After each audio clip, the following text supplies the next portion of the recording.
Hello, this is Storybooks channel. New videos are posted every day. Subscribe and click the bell. Miranda Barnes, an economics student, had high hopes. She passed her 9th grade exams with flying colors, but had to give up her dreams of higher education. Her mother had been painfully ill for a long time, unable to work and provide for the family.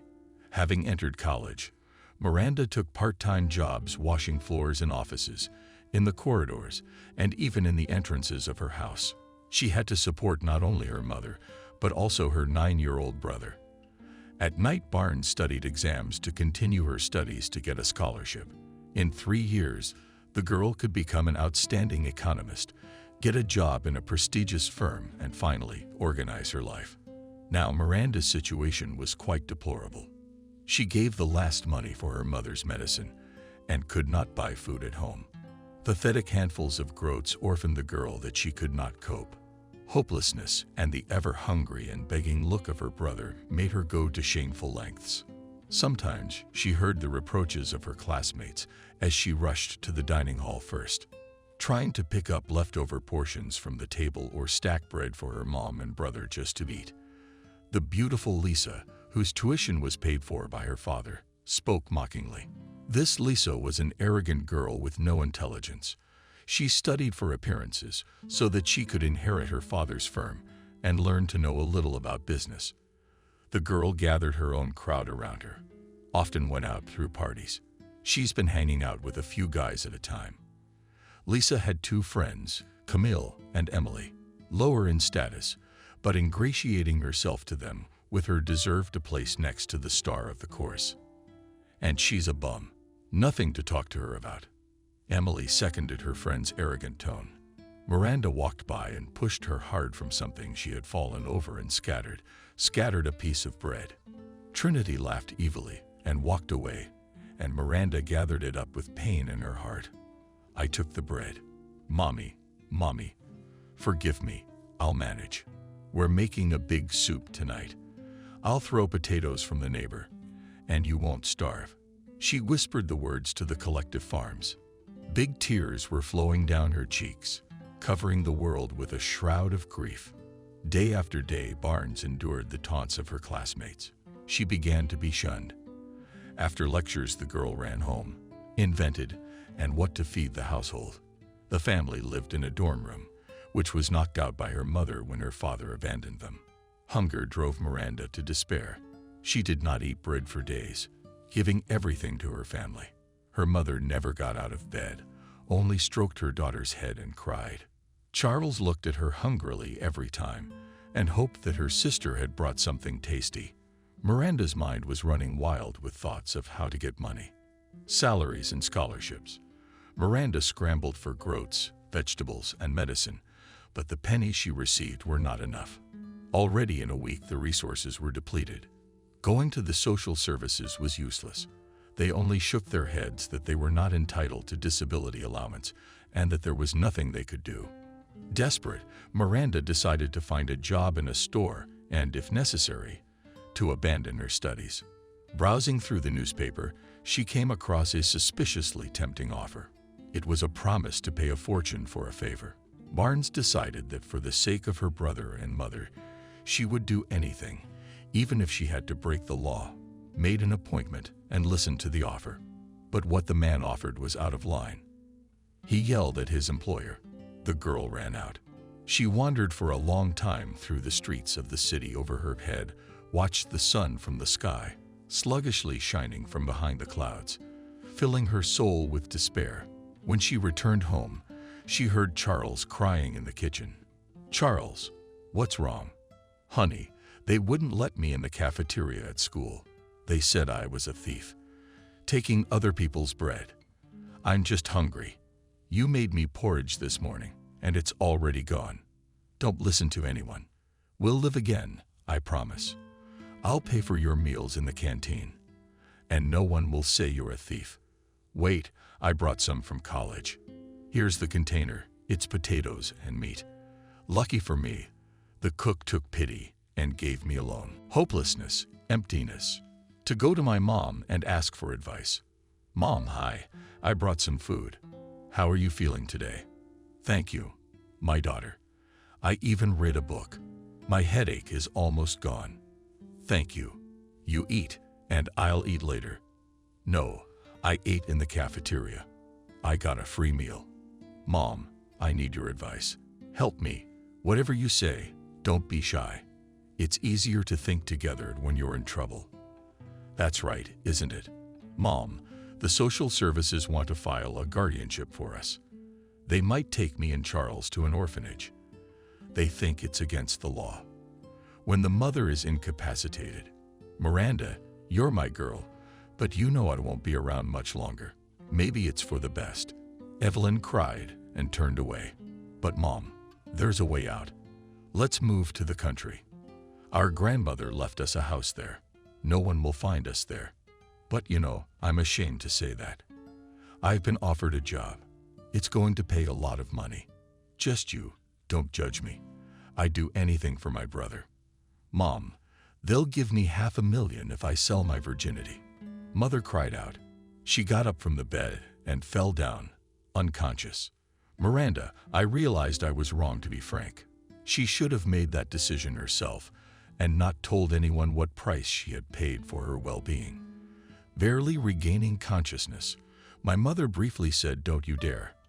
Then she turned away and did not speak again. What happened next scared the whole family beyond belief. In the evening, a courier delivered a thick package labeled Beauty Queen. The package contained money, 500,000 rubles. Miranda was horrified, coming to her senses a little. She pensively went through the bills, pleasant ones emptied between her fingers. Such money she had never seen before. As if in a daze, the girl didn't notice Charles enter and staggered in, staring at the money. "Oh, you've robbed someone." "I don't need that. I need you, or the police will take you away." "How will I live alone?" "I'm hungry, I'll walk." "Just give it back. We don't need it like this." The brother hugged his sister and cried silently. "What are you doing?" "I earned it. I just got paid right away. Then you have to work for another 6 months. But that's scrubbing floors. But you're a fool. You're mine. Who's lying so stupidly?" "It's not true, everyone. You can't pay so much for the floors. Give it back.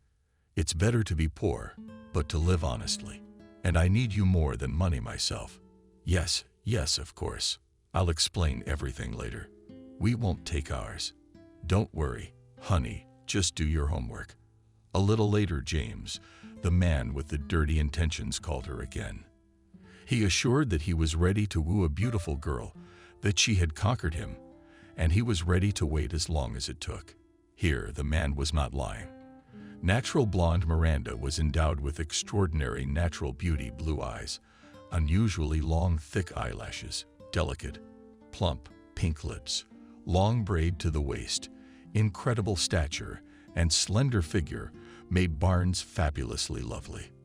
But the girl never had a boyfriend. Unrequited in love with her young men, cold Barnes rejected.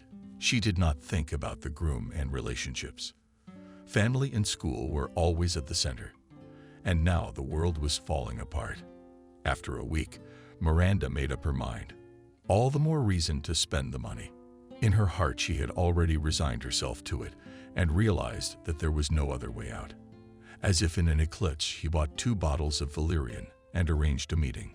She prepared for the event sluggishly, dressed up in a gray dress, drinking medicine with vodka for the first time in her life. Bad weather played out outside. The wind picked up trash from the lawns and swept it from side to side. A frown from the sky shut out the sun, a hopeless life, nausea, longing. She was picked up by a black car, some very expensive brand. Miranda cried all the way, her whole body shaking. It was a long drive. During this time, the drug took effect, plunging the girl into a closer state. Getting out of the car, she saw a huge cottage. The iron gate closed behind her. The owner of the house came out, gave instructions to the guards, and led her into a spacious bedroom. Afterwards, the girl seemed to lose consciousness, not seeing, not understanding, not feeling what was happening in the distance. An angry voice was heard somewhere. "Bitch, what are you doing there drunk?" I didn't buy a sack of potatoes. Do me a favor. Pretend you're not dead." He shook her and slapped her cheeks, but she had no desire to move. Soon it was over, but the owner didn't express any satisfaction. He cursed at the top of his lungs. He hurled insults. Then he told me to take this unnecessary junk away. Away. The girl woke up in the hospital in the morning. It turned out that kind-hearted passers-by found Miranda on a bench outside the house and called an ambulance. It seemed that she was no longer breathing, did not show any signs of life. The soft sun shone through the window with warm rays. The blue sky could be seen in the distance, marveling with a clear birch tint. It seemed incredibly cozy in the warm snow-white bed. The phone rang. James demanded to repay the debt tonight, demanding an adequate condition. Miranda suddenly burst out laughing and didn't stop for a long time. Then she began to sob and howl in pain and disgust at herself. The nurse who came running in shook her head. She gave her an injection and left her to rest. Miranda went to the window, opened it, and jumped outside. Her room was on the first floor. Barely able to stay on her feet from the dizziness, she resolutely went home straight in her hospital gown. Picking up her things was disgusting. She'd even left her cell phone behind, a reminder of the horrible deal. Barnes became a different kind of tough, unwavering, courageous. An hour later, she was home. The money she received was in her mother's account. It was more secure that way. But there was no time to pack, realizing she couldn't get rid of James that easily. Miranda moved Charles and her mother to the village in advance, hiding them in her grandmother's hut. There was no time for a sabbatical. They had to leave in a hurry. Looking at the street, I froze in horror. A black car stood at the entrance. Thinking a little, Miranda headed for her mother's closet, where old and unnecessary things were left. Had to work hard, putting on several layers of sweatshirt pants.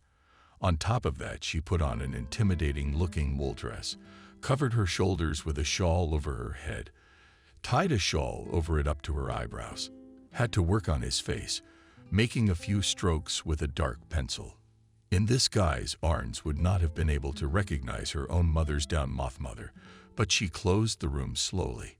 Limping out into the street, without looking around, she moved away. After a few hundred meters, Miranda walked into a shopping mall, dumped her things in the restroom, and washed her face. But it was dangerous to go to the train station like that. Withdrawing a small amount from her card, she called a cab and drove to another city to take a bus from there. Late in the evening, the girl boarded a bus going to her mother's ancestral nest. In the morning only she would reach the final stop where her new life would begin. That same day, James owns a car dealership and wants younger girls. Was ready to turn the whole town over looking for Miranda. His men searched the room, circled buses, trains, visited the college. But the girl disappeared without a trace. The man searched for her for another week in a rage, and then resigned himself to buying a new toy. Miranda, on the other hand, finally breathed freely. The bitterness of having to drop out of college soon subsided. A new leisure chair was bought for her mother. Charles was placed in a local school, where he made new friends, easily establishing a rapport with the class. Mindful of poverty, Barnes bought her brother clothes and toys, learned how to cook, spoiling the family. Outdoors in her home village where she was born and raised, Evelyn was able to feel much better. She started getting up, walking around the yard, inviting acquaintances to visit. Miranda herself took a job at the hospital as a cleaner, realizing that the money would quickly run out. It would seem that now everything will be different. However, suddenly the girl learned terrible news. She was pregnant. Miranda felt sick for a month. Then she realized that nausea and weakness is not for nothing. At the hospital, some nurses she knew got in touch. She met a gynecologist. That's how Miranda found out that in a few months she would become a mother herself. And from whom? The thought of James brought fear and disgust. One night she went to her mother, determined to tell her everything. "Mom, I'm sorry." "Daughter, don't say it. I can't take it. I never will." "What happened?" "I know. It was clear right away. But I'm expecting a baby. Miranda cried out, Evelyn, what are you doing? Once you know how to do it, what do you say? Life is out of your heart. But don't say anything yet. I need to think. You know I won't retrain you. What will you decide? It's up to you. Now go and leave me alone. I can't think straight yet. I'll hurt you. You can't forgive me with harsh words. As Miranda left, she saw her mother weeping inaudibly, her chest sighing heavily with pain. It was their last conversation. In the morning, Evelyn did not come out for breakfast. Anxiously, Miranda passed into the room. Her mother was lying on her back, smiling. Real estate, next to Karabanov's note. I'm sorry, I've put an impossible burden on you, all because of me. Take care of your grandson or granddaughter. Mason, name it. Bless you, be happy for me. Don't cry there, I'll be happier.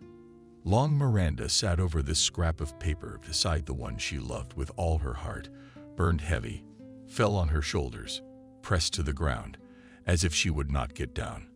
The soul is all living things on earth, burying her mother the girl, as she could comfort her brother.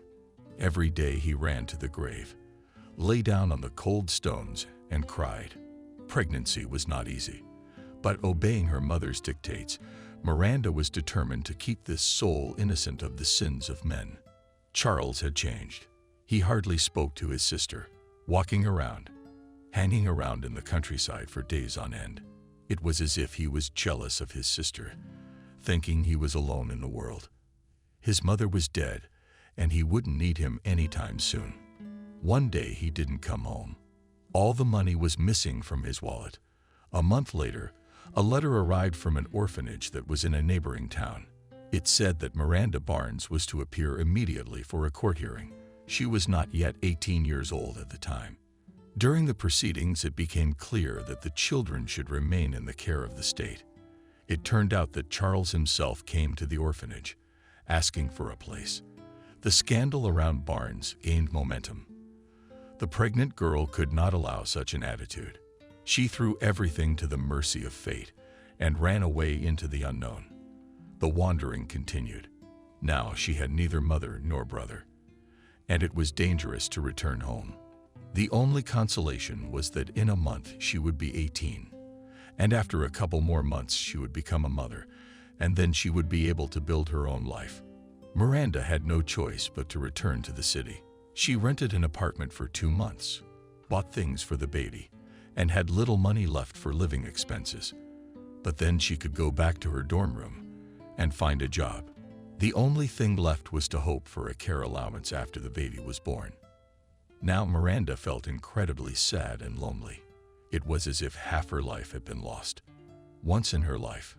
2 years later, Miranda was raising her son Mason. She was struggling to pay for daycare, to run a household. The allowance wasn't enough. So, as soon as she managed to get her son into kindergarten, Miranda found a job at the airport, cleaning restrooms. But the pay was a little higher than for a regular coupon in the stores. It was only her second month. She did this job, took Saturday and Sunday off to take care of the baby. Life seemed hopeless. The endless scrubbing of every surface, floor to ceiling, was starting to make her arms and back ache. Already at a young age, she had compromised her health and probably earned a chronic disease. The dream of getting an education seemed to be in the distant past. On another day off, she took a walk in the park. Enjoying the beautiful spring weather at the nearest stall, she bought some food. It was the first time in a month to treat herself and the child to something tasty. So she walked down the alley, serene, watching her son play. Look, the girls heard someone's mocking but familiar voice beside her. Barnes, you only want to eat. Always hungry. Nothing's changed. Where'd you go? Got kicked out for stealing bread. Her friends laughed and wanted to say something nasty. At that moment, Mason ran up to Miranda and hugged her with his little arms, resting his head on her stomach. Mommy, let's go over there. Woof. Mom, go. Come on, son. Show me where the woof is. Be careful, they can bite. Bite, and no hand. The girl grabbed her son's hand and jokingly tried to bite him. They both laughed and walked away, leaving a stunned Lisa, the former classmate, and her girlfriends in thoughtfulness. The picture of family happiness, pain slashed, heart hovering. They fueled time, living as if in a fog, unable to see the meaning of life. Partying got boring. Studying was annoying.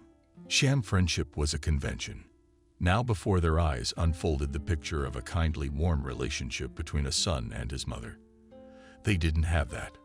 Something twinged in their souls, but it didn't come out. It remained deeply hidden. Let's go. Our fool is also a whore. You. Forget it.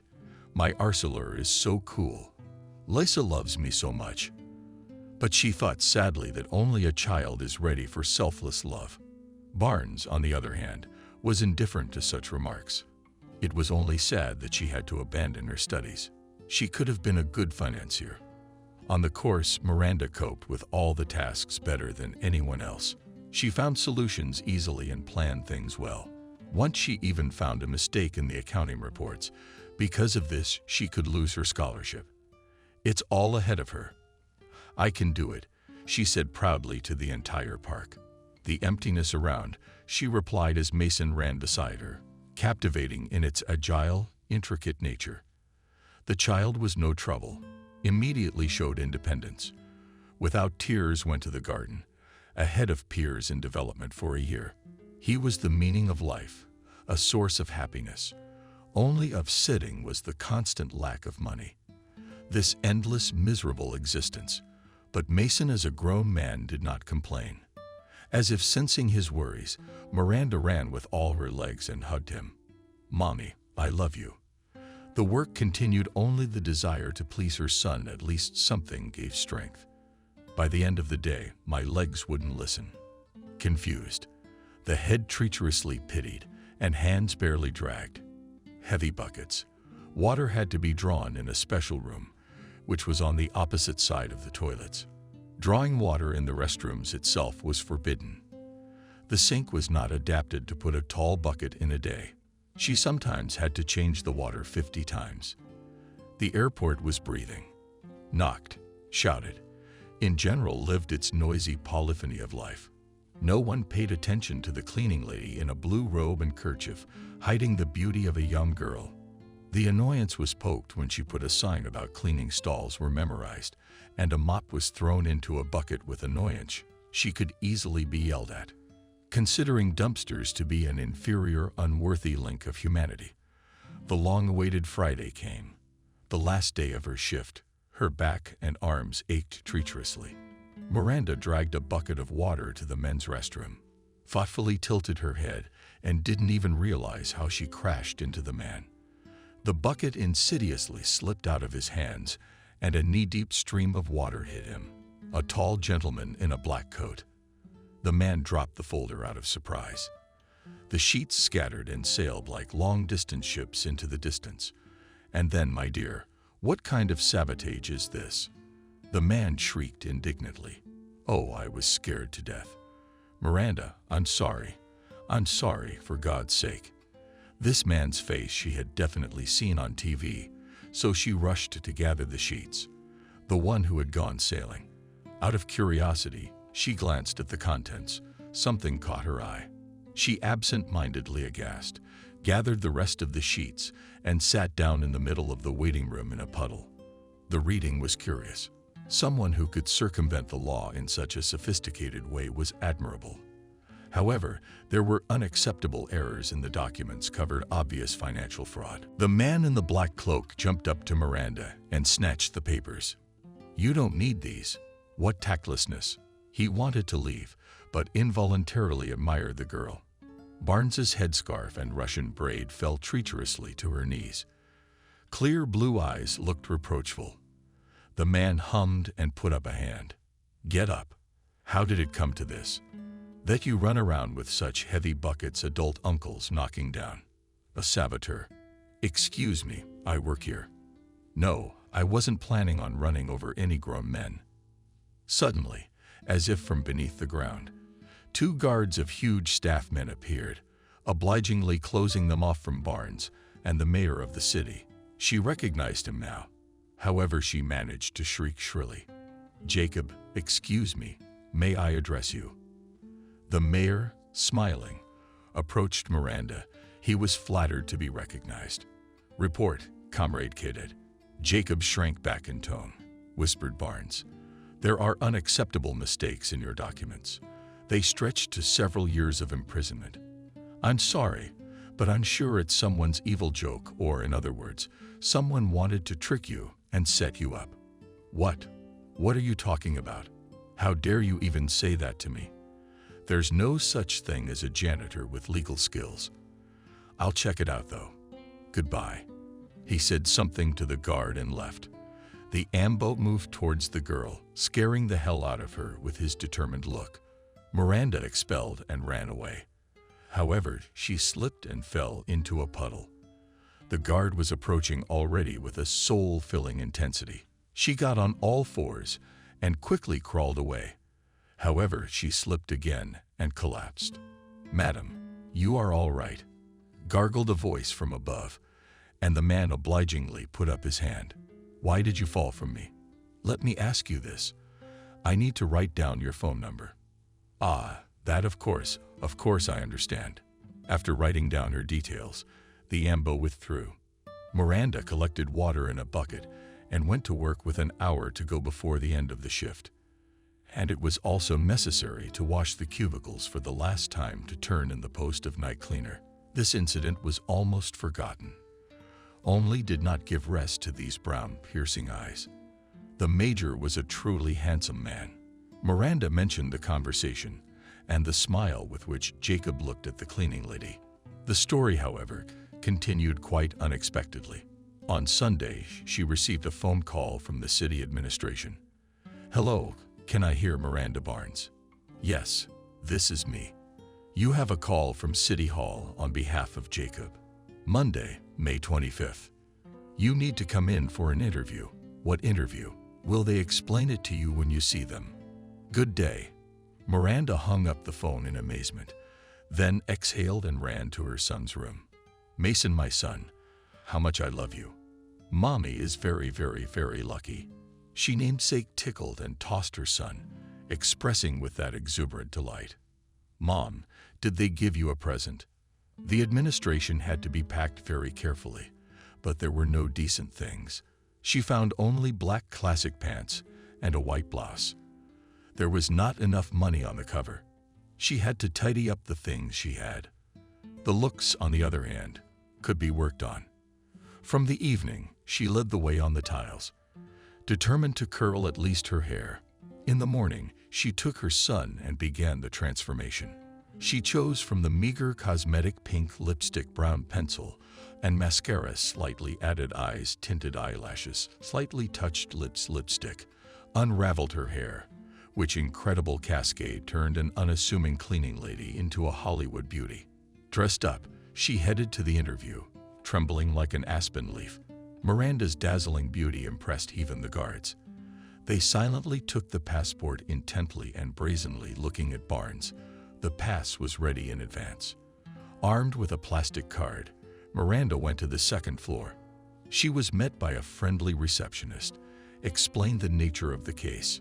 It turned out that the administration had fired a consultant, an economic advisor on purpose or inadvertently, who had made a mistake in important reports of the very ones that sailed like ships, trying to tell the catchphrases. The first interview was conducted by the head of the financial department, Noah. He asked formal questions, twirled his 9th grade honors certificate, shook his head. "Miranda, do you have any other education?" "No, I didn't graduate from the College of Economic and International Relations." "You are on maternity leave from your sabbatical. Can you continue your studies?" "Probably not. I can't recover. It's been too long. And if you are helped to recover, are you ready to study?" "Yes," Miranda said without hesitation. Her heart jumped joyfully in her chest. "Tell me, how much did you study for a year and a half? And let me clarify, how did you study?" "I passed every session with honors." "So you're an outstanding student. Isn't that right?" "Well, Jacob vouched for me." And those documents at the airport really only an outstanding financier would have seen through such a clever scam in a minute.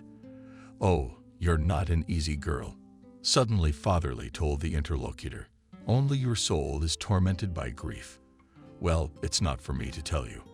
I think today you should meet with your benefactor. And then it's off to human resources. But sweet young lady, have a nice day. I'll see you later. Thank you very much." Miranda left with a light heart. She didn't realize that such a responsible, nervous position in the administration could be filled with kind, helpful people. The secretary escorted her to the mayor's reception area. The personal assistant greeted her less welcomingly. He smirked wryly, staring at the visitor's old black pants. "If you'd be so kind as to wait a moment, I will inform Jacob." She picked up the phone and businesslike reported Miranda. A minute later invited into the office the mayor in a huge leather chair. Bright red, squinted slyly. Considered the applicants for the new position. A powerful energy emanated from the man. With one look, it seemed, he could take cities. "Hello, sweet saboteur." "Good afternoon, Jacob. I am incredibly grateful for your invitation. I promise, if I'm allowed to work, I will work hard." "Miranda Viktorovna, there's no need to be so formal. I've looked into your background and made some inquiries. I'm sorry that the best and most promising students have to drop out because of their families. It's true. Your mother and brother needed care. If necessary, Charles will come back and live with you." Miranda couldn't stand the tension, and large tears ran down her cheeks, leaving black smudges of cheap mascara. The man, on the other hand, lowered his head, barely holding back the tears raiding his neck. He remembered that poor girl with the big bucket there at the airport, and she was a financial genius, faithfully abandoned by everyone. The poverty was there, raising a child, a beautiful, intelligent girl whose fate was so unfair. Miranda wiped away her tears and looked directly at the mayor. "I will be grateful to you for the rest of my life. You saved not only me, but also people dear to me. May the belief that there are still good people willing to help a child in the world. Miranda, we'll meet again. Perhaps you should go to human resources, and believe me, it's all behind you. I am now personally looking after your future." Pletneva vented her frustration on herself as well. She thought painfully about whom he had written to her and missed her, but she didn't want to be a burden. That's why he ran away from home. Thought it would be less trouble for his beloved sister that way. Miranda never accepted his brother's sacrifice, and now she could easily take him away. The unexpected patronage gave her strength. With a sinking heart, she took the list of necessary documents from the personnel department and left the building. The world was different. Happiness filled her soul, but she still had to wait for the settlement at the airport. The little money needed to be spent on a decent suit. For the first time in 3 months, there was no need to drag heavy buckets across the hall. She raised her head to the sun, but suddenly noticed James, Mason's father. But the man, though he recognized her, only grinned and drove away. Barnes, and it was scary. Life was just getting better. And then a call from the past. A coldness filled my soul. Miranda decided to pick up her son early from the garden and walk with him. She didn't want to be afraid and cry anymore. Mason rushed joyfully to his mother and clung to her, hugging her with unrestrained babbling. The son was always trying to tell her something. Coming home. Now he was blaming something, which was taking a bite of the cutlet from his plate. Miranda laughed as she listened to her son's strange phrases. "As I approached the house, I saw a familiar figure and rushed away. Then she walked resolutely to the entrance. A man approached her mockingly. James shook his head and chuckled. "Hello, my beautiful, beautiful face. Don't you remember what you owe me? Hello, let's talk. Count 20% of your income in favor of your son for 19 months. Who's gonna count that debt? You know, connections don't help. Children are sacred. So how much do you owe me? Excluding 500,000 of that amount. Or maybe I'll even do the paperwork and company reports myself." She suddenly felt desperately angry. "Do you owe me compensation? It's because of you that I had nothing to feed my son. It's because of you, you bastard. I dropped out of college. And you know what molestation is. I could put you away. And now you're taking my life. Go ahead. Just think of your son, how he's gonna live with a murdering father." James changed his face, turned white, clenched his fists. But suddenly he saw the clear blue eyes of Mason, who stood manfully between him and his mother, and calmly, so maturely said, "Don't hurt your mom. What's your name?" "Boy." "It's a little cold, James." Well, Mason didn't answer, took his mom's hand and pulled her into the house. Miranda and Belle's heart was filled with hatred mixed with fear and disgust, but she was determined that she could stand up for herself and her son, feed her son, and put him to bed. She called the police, saying there was an intruder in the house. The lawman arrived surprisingly quickly. Barnes detailed that a man had been stalking her for several days. She gave the license plate number of James' car and described his appearance. The war was on. It was too late to retreat. After seeing the guests off, the girl thought she should have told the truth. The case was not easy. She should have been more careful. Act thoughtfully, not rashly. For now, the plan was simple. If anything happened to her or the baby, the police would have James and a harassment report. The weekend ahead was a new job and a new life. After a month, the girl had settled into her favorite job. In addition, she managed to recover in college, having secured the support of the administration. In a year, she will receive the coveted crusts. Until then, the documents only listed as an assistant. Young age was not an obstacle to phenomenal efficiency. Miranda's talents in finance in general were unrivaled. She checked documentation, instantly found errors in calculations, easily made estimates, helped to plan the budget. Patient, calm employees quickly got used to her, considering her opinion in many matters. In the evenings, for an additional reward from the same accountant, helped that with the monthly routine. Learned Barnes, in absentia in time to catch up over the weekend. A joyous event occurred in the family. Brother Charles returned. As the prodigal son long cried, repented, begged forgiveness. Miranda was granted guardianship. The family was now receiving an allowance. Charles changed a lot, becoming softer and more independent. He grew very fond of his nephew. He took him to the garden, walked, and played with him. Miranda's brother was wary of his new job. He was frightened by the responsibility that his sister took on his shoulders. Sometimes under the windows loomed the mournful figure of James, who had already been divorced twice. He had no children of his own, but his son Miranda kept the man busy. He brought gifts, tried to get to know her, talking Barnes into forgiving him. Forget old grudges. Let him see his son. The girl was adamant. Over time, working in administration hardened her, made her tougher. By duty, Miranda communicated with different people, met on work with adult established personalities, sharks of finance, different kinds of bosses, owners of entrepreneurs. The name of the legendary Miranda Barnes was increasingly heard at the top. She was indeed a brilliant financier and mathematician, to some extent even a fanatical workaholic. Not seeing life around her, timid attempts of colleagues to evoke sympathy in her, to make friendship every time ended in failure. Barnes became an implacable feminist. To start a relationship did not know how and did not want to. It was only with a sinking heart that she entered the mayor's office. He was the only one who caused her any kind of crazy excitement and trepidation. The girl hid these feelings deep in her heart, not changing the cold expression on her face under any circumstances. Time was passing swiftly. The Barnes family fixed the housewarming party. It happened on graduation day, with the administration's approval. The single mother graduates were given a 2-bedroom apartment right on the waterfront.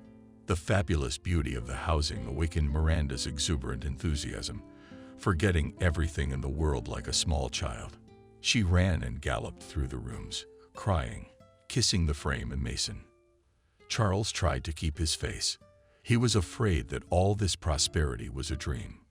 He would open his eyes, and the fairy tale would be over. Mason, on the other hand, shared a wild laugh with his mother. And when he saw his room, he lay down on the bed with his toys and laughed. In the evening, the family had a feast. Miranda invited her friend Varia from work, the same accountant who didn't always get things done. Kelly was much older than her friend, had a husband and 2 school-aged children. When the kids went to bed, they had a strange conversation. "Miranda, you are the heroine of a new fairy tale. There's never been a story like this before, but it's only in the movies, and you can't say you're lucky. You just earned it all with your brain. I wish I had a brain like that. Thank you. How's your family doing? What about us? My Spartans and my dad are camping for a week in some mountains. Where are they gonna find those mountains? I'm supposed to be bored. You know what I get high on? I come home, I have order, I don't have to cook for anyone. I eat my own noodles and relax. Of course I miss you, just not enough to wait for them tomorrow. Haha. What kind of optimist are you? Valka, I can't do that. I live with my guard up, with the fear that someone's following me. And James is following me around, threatening to take my son, but he can't. I've got the kind of defenders that would break him in a heartbeat. That's not right, Miranda. You're too bold. Do you know what they really say about you? No offense, but they call me Einstein and this Papa Carla. That's all good to say to your face. I hear your name a lot. She was a hell of a spinner. She was primitive. I just love my job. What's there to say? All we know is you know who you're dating. You do the financials. But how do you know? You're not the first one to do it. Only then everyone's out of office like a cork in a bottle. After seemingly innocent calculations, how many before me? But Kelly raised an eyebrow at me. 3 were taken, I believe, although they say they left on their own. So much for turnover. It's not an indicator of anything. It's a sign of mediocrity. You don't get it. Only 2 people need the truth, the mater and the head of the finance department. And with you in office, I had to shut down all my business. So you're like a bone in everyone's throat. You're a truthful worker. I'm worried about you. Listen, what's all the fake stuff they're throwing at me? Why am I looking at business files? It's a very dark old story. There was a case a couple years ago where the mayor's daughter was stolen. There's a lot of bad guys in town, so they asked him not for money, but to cover something up. Then they found the kidnappers, put them away. A week later, his daughter disappeared again. Didn't take any more chances. Only it's a secret. I overheard it myself. He's the mayor, but he's not the mayor. The mafia is so powerful, the administration's just a front.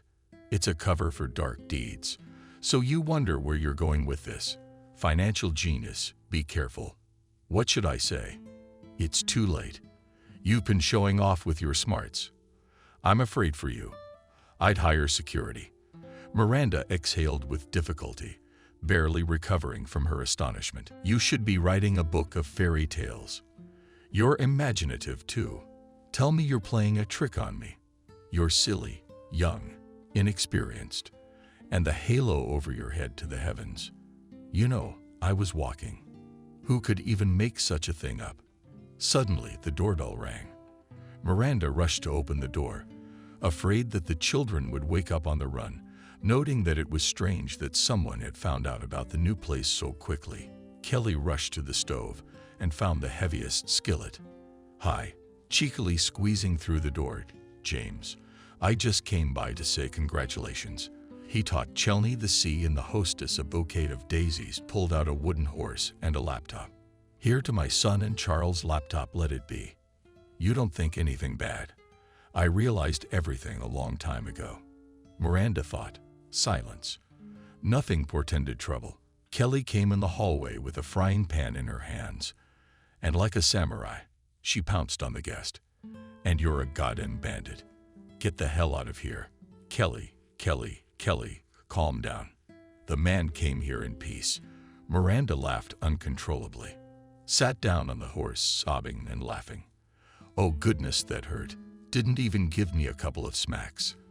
Maybe my brains would have fallen into place. The friends laughed in unison. Kelly joined Miranda on the horse. They screamed together, "But you, too. You. What, are they both drunk or something? I'll come back tomorrow when you've come to your senses." James grumbled and cursed and went out, but the one in the hallway fell in. Sleepy children, those crazy eyes on the mother and her strange guest. Mom, is there a war? What are you doing? Are you torturing Masha? Oh, and who is this to? For you, son, Dad brought it. Charles, if you don't want it, throw it out the kitchen window. James hasn't left yet. He's got a better shot. The girls laughed again, and the children with them. They did not understand the essence, but they supported the general fun. Kelly stayed the night. In the morning, they went to work together. As they approached their friend's car, Miranda said thoughtfully, "I've given up on Kelly." It was the first time James had called her father in front of her son, and Mason hadn't even asked. It's like he always knew James was his father. It's not for me to decide or give advice. It's bad enough without a father, but it's worse with a citizen like that. He'll never change. You shouldn't trust him. We'll see. But it's safer if there's a truce. When I think he's going to steal my son, I feel bad. When they got to the administration office, the girls separated. Miranda sent her friend to work and went to the nearest stall to buy a local newspaper. She liked to read the news on paper. But this time Barnes never showed up at her workplace. The whole staff called her and visited her at home. Charles greeted the visitors anxiously. The news of the disappearance stunned him. But the boy was bright and independent. He decided to pick up Mason from the daycare center himself and then invite Uncle James. Although he disliked this man, but he did not know the whole truth, so he decided that the adult would help them get away from the guardianship. Charles realized with a secret instinct that something similar would happen to his sister, but no grief would break him, and he would not leave his nephew to his fate. Until evening, no one could find traces of the disappeared girl to the stall. She had never made it. The saleswoman knew her by sight and convinced her that they had seen nothing. And the girl did not buy a newspaper. At the guard post, they brought up the videotapes. But the girl calmly walked along the road, and then sharply accelerated her step and turned the corner of the neighboring building, where there was no stall. What happened, and why did she change her route? The guard asked. She told me to go, and she seemed to be rushing me. But I can only speculate on that, Kelly said bitterly. In hot pursuit, Miranda was reported missing without waiting for the allotted 3 days. What kind of law is that? It takes 3 days to kill a man, and the police are waiting for something. A week of searching hasn't yielded any results. That day, the cameras were covered up or defaced. What happened to the girl after she rounded the corner remained a mystery. Went through all the new cars entering the yard. Reviewed the security footage from the cameras inside the entryway. The trail was broken. The cops were just throwing their hands up in the air. Jacob was walking around scowling and angry. It was as if he knew something, but when questioned, he was short, to the point. After realizing that the official authorities were no help, hired a private investigator named Liam Donaldson, best tracker in the city. The mayor had a long talk with the detective. He was ready to give away long-standing secrets because he felt a responsibility to this brilliant girl whose talents he had to share. During the year, Miranda had done a lot of left-handed errands and had even been pressured to do so. But about whom and what reports the financier had forged, he did not know. Liam was a man with a capital letter. He decided to visit the family first to help and support the children. But this issue had been resolved long ago. James was able to complete the paperwork in a month, installing not only Mason, but Charles as well. The heroic step of redemption gave life meaning. Only Mason cried relentlessly, calling for his mother and sleeping badly at night. When the detective visited the children, he saw them in a dejected state. Life flowed mechanically among them. Nothing gave them joy. Charles tried to tell as much as possible about his sister. The detective dwelt especially on the 2 moments of the escape to the village and the incident at the airport. "Charles, did your sister ever tell you what she did at work?" "But you know, she even showed me. She used to bring it home. It was nothing special. You know, calculate sums of money. Like building a house, for example, or write a report. How much you spent, how much you saved, that kind of thing. What time did you usually get back?" And then after lunch, by about 4 o'clock, I remembered Charles. She was often late. It was rarely before the weekend, usually at the end of the month. So every Friday at the end of the month, she was later than usual. Yeah, she'd come in before Mason's bedtime almost. The baby doesn't fall asleep without her. That's about 10 o'clock. Did she say where she was? No, she just said she was doing reports. Didn't get there in time. That's weird. You know my sister, she's very smart. She did all the math. She got it all in right away. Even helped a friend do the math. Kelly. Yeah, Aunt Kelly. She's so funny. And she always gave us candy. She was here a lot. So I hear they were talking about something important about work. Not us. I mean, they talked about the kids and how to bake pies, and nothing about work. I think the only person who came to my sister's house was Uncle James, but he's kind of a dad now. And Aunt Kelly. We've only lived here a short time.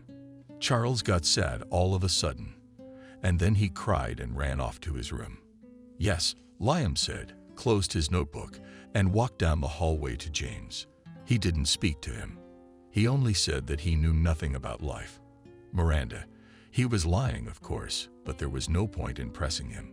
On his way out, the detective caught a glimpse of the missing woman's shoes. The stilettos revealed a red clay bolt. It was quite unexpected. This kind of raw material could be only in 2 places outside the city, in a dacha settlement and in a brick factory. However, it was possible to search for it. Liam secretly stole the shoe and left. The conversation with you led nowhere. She was convinced they worked together. They didn't know each other very well recently, and she didn't tell any secrets. The other employees were no help either. Miranda had fantastic talents in the field of finance, perfectly solved any problem. The detective did not leave the feeling that everyone was hiding something, afraid of invisible retribution. The disappearance of the star employee frightened the entire staff. No one wanted to be in her shoes.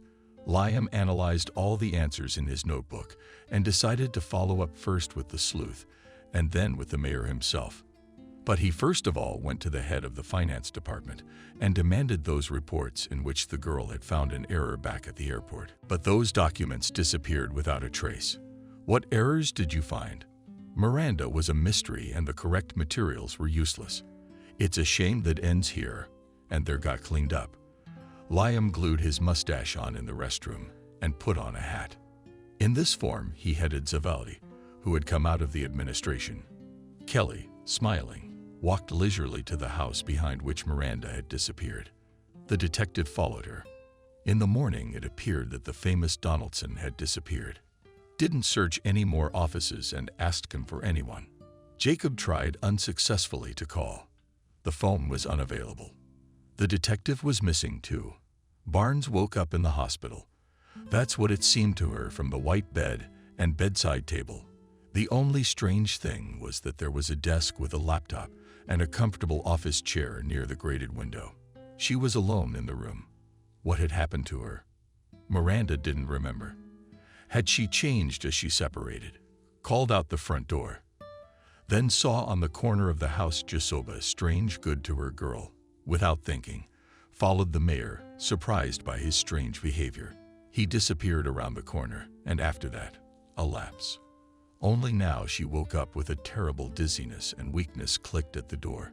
A girl in a white robe, cap, eyes and a mask wanted food cart entered the room. Silently, she left it and walked out. Another click, and she was locked out. So it's a kidnapping, and who would want it? It was unclear. Miranda wasn't a spy or the daughter of a millionaire, but she could have been kidnapped for her talents. There was no other reason. And yet Kelly had warned Barnes had been silently fed for 24 hours. No one had spoken to her. An attempt to break out of the room was unsuccessful. At the door, she tried to rush out, but ran into the darkness, and two dark silhouettes moved towards her, and one took her like a doll by the shoulders and put her back in the ward. It was truly an intimidating sight in stature. A godlike man, clad in a special black-colored uniform, as if in a spacesuit. The next day, Amble silently deposited a mountain of folders in front of Miranda and put down one word: analysis. Report an intimidating pile. The work was not intimidating, but comforting. With enthusiasm, the young financier set to work, hoping that for her diligence and obedience she would gain her freedom. Not without reason, these masks in the movies, after all. So kill when the face of the kidnappers see the heart was aching for her son. But the calculations soon distracted from sad thoughts. In 3 o'clock, the girl did a brilliant job. She entered data on the shortcomings, miscalculations of the firm of the papers that were given to her. She had even made a forward-looking profit plan. Then sat down and thought. A construction firm. The accounts were all clean. The bookkeeping was perfect. Why was she kidnapped for such an unnecessary and stupid job? They could have just hired her outright. It wasn't clean. She soon realized this when a guard deposited an envelope labeled assignment.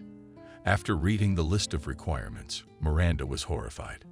It was exactly the job she'd once been offered by a thin man with a false mustache. They had seen each other at the brickyard. Having made an appointment with her, threatening her, she refused then, emphatically could have fulfilled all the points. But that carries a hefty criminal record. She wouldn't do the job. Then something rustled at the door. Pictures of Charles and Mason entering the entryway. Today's date on the back. Signed, Be Smart. Donaldson, with a heavy head, woke up at the train station in the far corner of the ordnance. Strange that the guards hadn't woken me up until now. There was all the noise, yelling, running around. He remembered Zavalier turning the corner. And then something stabbed him in the neck. He went into the restroom, horrified when he looked in the mirror at the red dots on his neck. They were burning. 6. The injections meant the drug had injected a horse dose. He'd been taken out early, so he was on the move. That's right. But Kelly, was she really involved in the disappearance? There was no doubt about it. Examining the clothes, Liam chuckled. That was a tricky one. He was wearing a straitjacket, not a dime in his pockets. At least they left him alive. At the station, he went to the information desk. Passers-by were working away from him. He asked a ridiculous question. What city am I in? I know, but not in New York, my dear. Forgotten. I'll call someone who knows. But you, get out, you evil spirit. Playing the part, Liam ran out into the street, deftly approached from behind some guy, took off his jacket and ran away. And robbed. There's the crazy guy. There's my raincoat dripping. He took off my coat. Donaldson deftly confused his pursuers, running into all kinds of nooks and crannies. Then he broke off a little. He calmly entered the store, put on another man's coat, came out and walked briskly down the road as if he were strolling. It was necessary to find out where he was. He went to a newspaper stall and, parodying a foreigner, asked for a map of the city. Krasnoyarsk was given to him. He dug in his pocket, fumbled for the guy's bills and change. Then, as if he changed his mind, shook his head and left without the map. My head was spinning. How? How could such a thing be done? What's the date? If by car, I had to be on the road for 3 days. Why go to all this trouble? Why go to all this trouble and expense? Only a woman like Kelly would ask for a job like this. Not capable. They're ladies on wet cases, but maybe they didn't want to deprive the world of such a valuable man. The situation was unenviable. Without papers and money, there was nothing to be done. They'd give the police at least some paperwork and let them make a phone call. Liam kept muttering aloud, trying to cheer himself up. The madness of bureaucracy had begun. They searched for an escaped patient, not allowing him to make a phone call and putting him in a punishment cell. Then they called a psychiatrist. They wouldn't take a statement in the end, but they did let me make a phone call. I remember the mayor's number by heart. Liam called, explained his situation. Already had to write an official request with a photo. It was only then that Donaldson was believed. They quickly found his data in the database and issued a certificate. According to this document, Jacob sent a fee for work with transfers. Donaldson bought a train ticket. After 2 weeks of wandering, the detective returned to his hometown. It was the 3rd month since the disappearance of Miranda. In the city, the detective was in for a surprise. Miranda felt terrible. She had been working for 2 months for some gangsters who were not only laundering money, but also outright robbery. What she had to do was disgusting. The girl lived as a prisoner machine, as a robot counted, invented ingenious machinations, but to live in confinement was unbearable. Optimism and strength left. Walks did not please, and the thought of children brought endless longing. In time, their lives seemed worthless and unnecessary. When Miranda became depressed and refused to work, she would get new photos of her son and brother. One day, they even managed to get a photo of a uniformed Ambo putting Mason in a car. Fear for the children gave her resolve, but the life was slowly leaving the body. Something had to be done. A message had to be sent. The message should be encrypted in numbers, but that wouldn't work. There are enemies around, ready to sell another man's life for a penny, but you can hide a piece of paper with a note. Walking, Miranda saw high stone walls. She'd been put in some kind of abandoned hospital. You could at least try to throw an airplane over the walls. She could walk the grounds unaccompanied, just 2 bright eyes watching from afar. A light airplane might not fly. There's an empty bottle lying around. It'll do. Miranda packed, and a note written in faintly visible script. She looked back at the guard, waited for him to turn away, and tossed the bottle behind the wall. A soft, booming sound told her that the bottle hadn't broken beyond the walls of the lawn. What was out there behind those stone walls? Unknown. But it was worth a try. She'd figure it out again. What to do. But no one spoke to her except the girl who conducted the meal, the nurse. As Miranda called her, spoke to her only on distracted topics. Perhaps the kidnappers knew. Pernicious. There is long silence and loneliness. After 2.5 months of imprisonment, Miranda received a visit. Jacob met with the arriving detectives secretly at his dacha. There were surprise traders around, as if someone was secretly watching him every day. It's good to see you in good health. How was your trip? Nothing, thank you. But that's all for nothing. Do you know how it happened? I found the behavior of your accounting department suspicious. I followed her, but I woke up in Krasnoyarsk. I'm sorry to tell you, Kelly is dead. How did this happen? When? The day after you disappeared. The doctor said it was cardiac arrest. There was nothing that could be done. She had a heart defect. It's not a coincidence. Oh, this is so out of place. Look, it's professional sleuthing. It's all about financial fraud. I'm sure. Tell me, who worked before Miranda? Well, the one who overlooked the fraud. It doesn't matter. He went to his grandmother's house in the country and crashed. What are you saying? And you've been hiding it all, but you'll find out. You know, you've created a breeding ground for crime. Don't forget. Remember who you're talking to, good citizen. And Miranda. Miranda, don't you feel sorry for her? I don't think so. I'd rather she wash the floors than have a hornet's nest like this. Get out. You didn't happen to kidnap her yourself, did you? Oh, Sin City. I'll go myself. You know, I don't suspect you. I think you really love Miranda. But take a closer look at your employees and you'll discover some curious things. Tell security. Watch someone. But who? I can't talk about that yet. But Donaldson came closer and whispered, I'll tell you if I have to, but not yet. Pretend we had a bad breakup. But if you can't do anything, then go away. I don't need your services anymore. Goodbye, we won't see each other again. I'm going to Krasnoyarsk. I liked it by transit. Cushing sadly remembered the blonde shy girl, whom he loved like a daughter, took care of her only because she was so similar to his Eve. On divorce, his wife took their daughter and left for Italy. When he saw Miranda, he was stunned. She was an exact replica of his little girl. His paternal feelings for the orphan made him think of helping to support her, to give her a head start on a successful future. And this bloodhound, what a vulgarity he doesn't understand.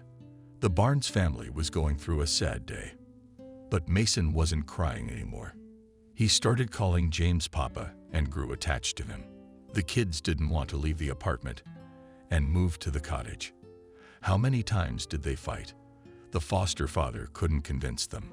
They lived in the new apartment and waited for any news. Their instincts were right. One day, the doorbell rang and they opened the door. All they found was a package. A nimble courier ran away. In the envelope was $2 million and a picture of Miranda in some room. The important thing was that she was alive. James staggered and stared at the money and could not recall a situation where instead of ransom the hostage was paid for himself. Mommy cut Mason down, sat down on the floor and clutched at the photo card. He was calmed and cowered for a long time, but he fought angrily, sat on the floor in the hallway and cried, "Mom." James and Charles stood by his side and wiped away the tears running down his cheeks. That night, Liam continued his investigation. He already knew about the photo. Charles had called him immediately and told him to come over. The photo was now in his pocket. He lit a lamp and examined it closely through a magnifying glass. Miranda looked tired and depressed.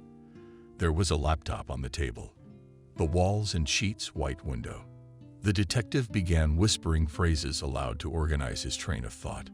There are bars on the windows, and through them you can see the street, but that doesn't give much away. But however, it looks like the walls are stone. Aha!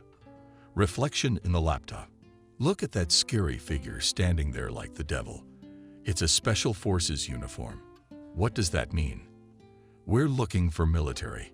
He took a close look at Donaldson's photo and entered all the relevant data into a notebook. He wanted a dossier on all the administration employees. In the morning, he requested that data via email. Now with the mayor, they communicated without phones, creating a secret new email on the case. Turns out 4 had served under contract, but only 1 had served in Special Forces. About 10 years ago. Incredibly impossible. Donaldson shrieked in amazement, wrote down all the data, and moved resolutely into administration. On the way, he more dodgy, approached the change of image. For this, he had to go to the barber shop and shave himself bald. Life for him was more expensive than hair without sultry black hair. Donaldson became a different person.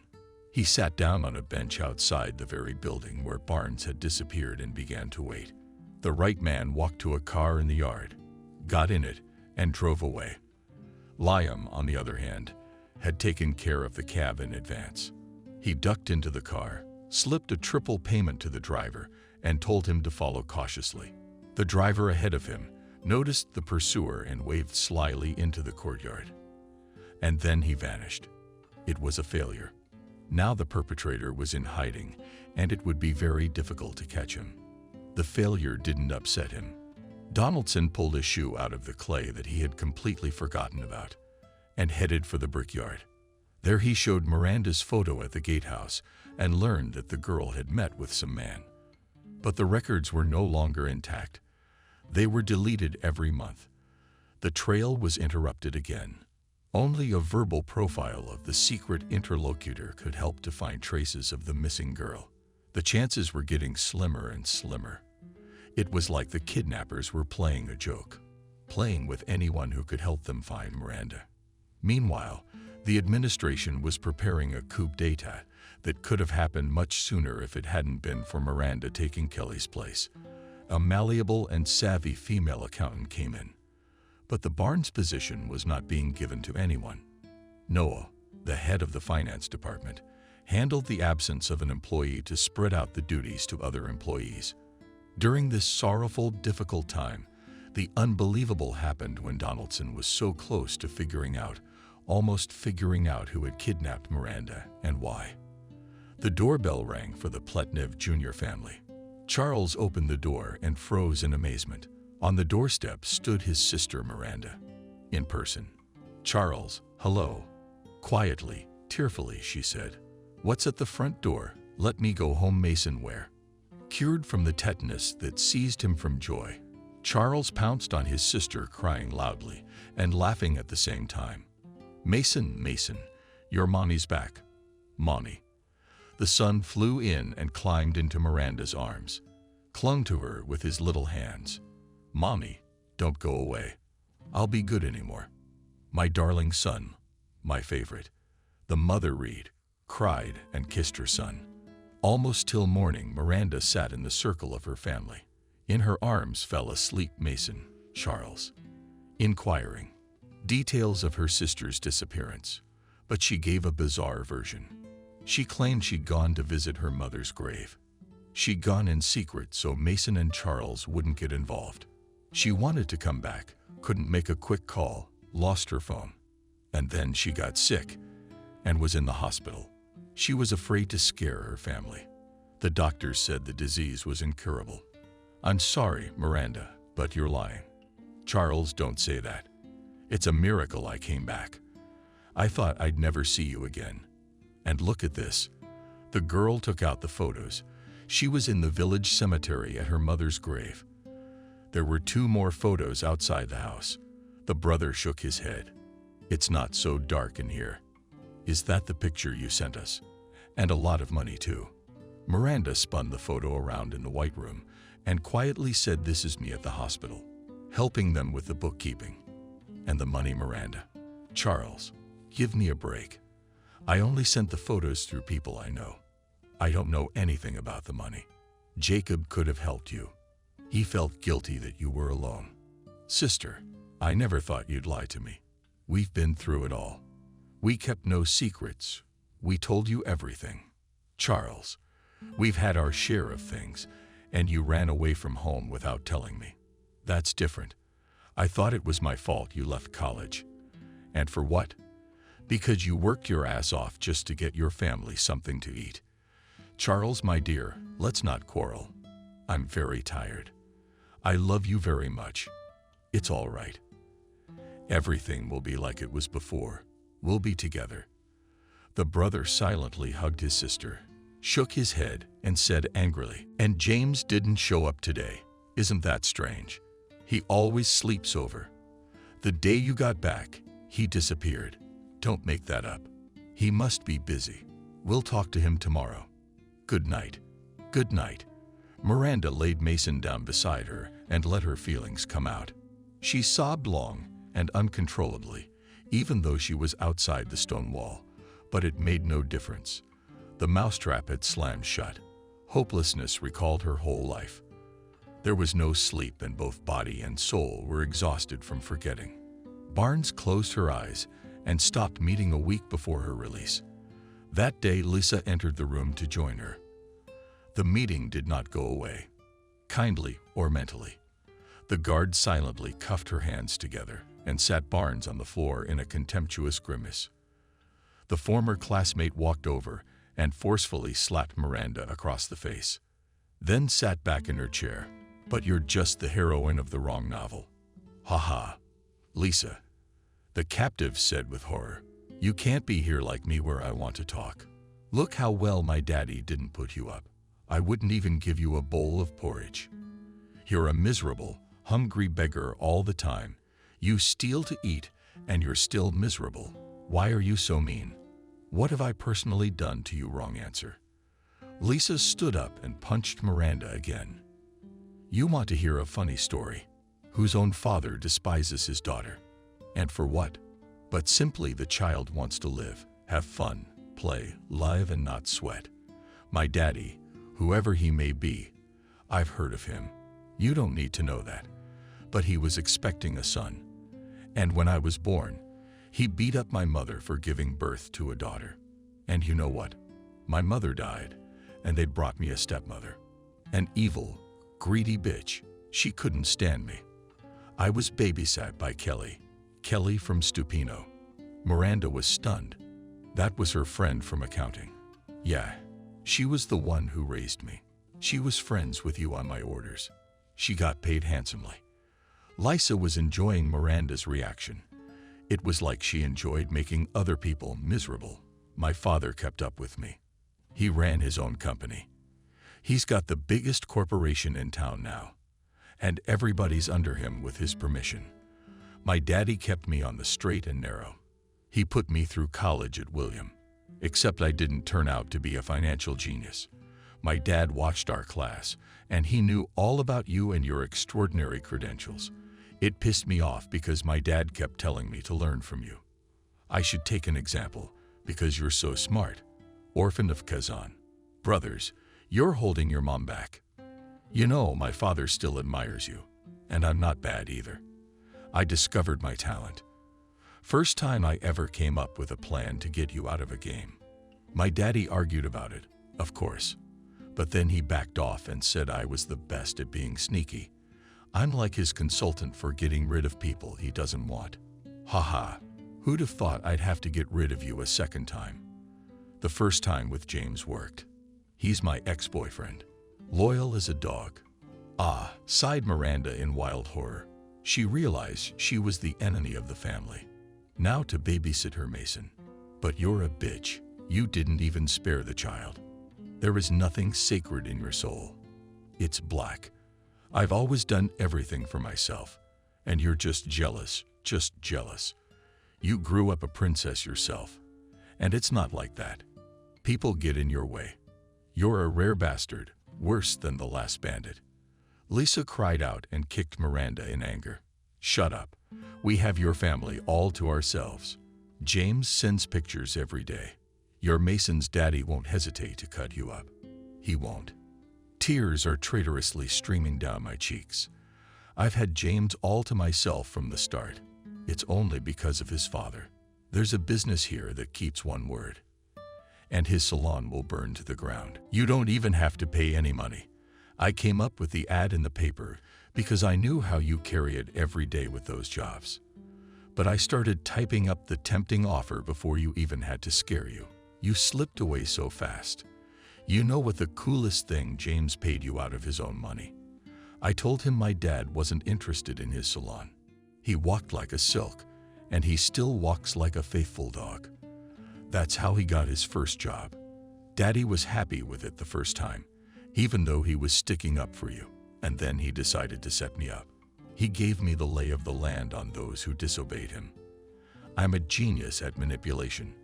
I can solve any problem without blood and gore. That's a very valuable quality.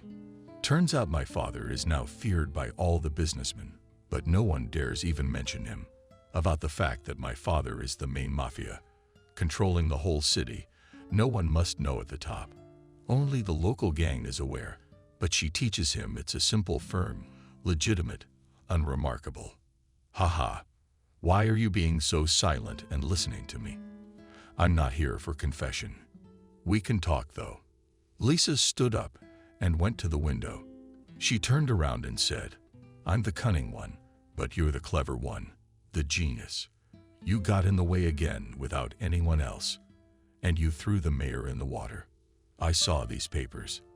My father and the previous finance guy spent 6 months preparing them. We had to get him out of our way. He knew too much and could have breathed too much, and his loss is small. What's a small pawn? We have bigger trump cards in our administration, and you were under the radar from the start. We would have let you get away with it. You should have kept a low profile. Now whoever gets in the way will help us. You know that. Ha, you fool. It's you, not me, who's a fool and an upstart. You'd have lived quietly and kept your head down. But we got a way to use your brains. You've made a few 1 quadrillion on you alone. You trained a lot of people for us. It was a clever little scam.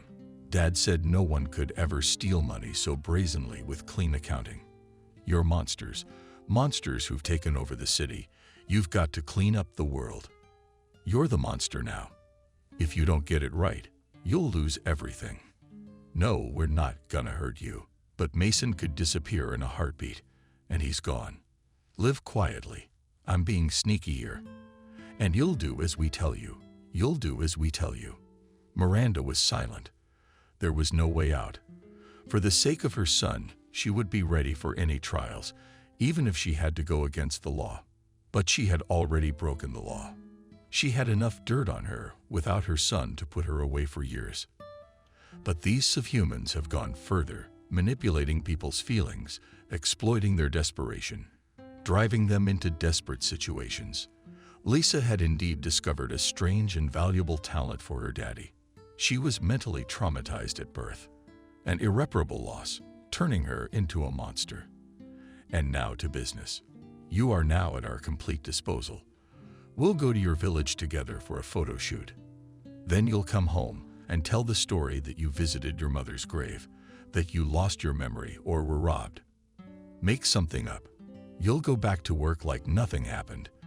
But now you're gonna make the documents that will cover up the greatest fraud of the 20th century. Can you handle it? I'm sure. But remember, documents will need to be prepared in a week, and then give them to Jacob.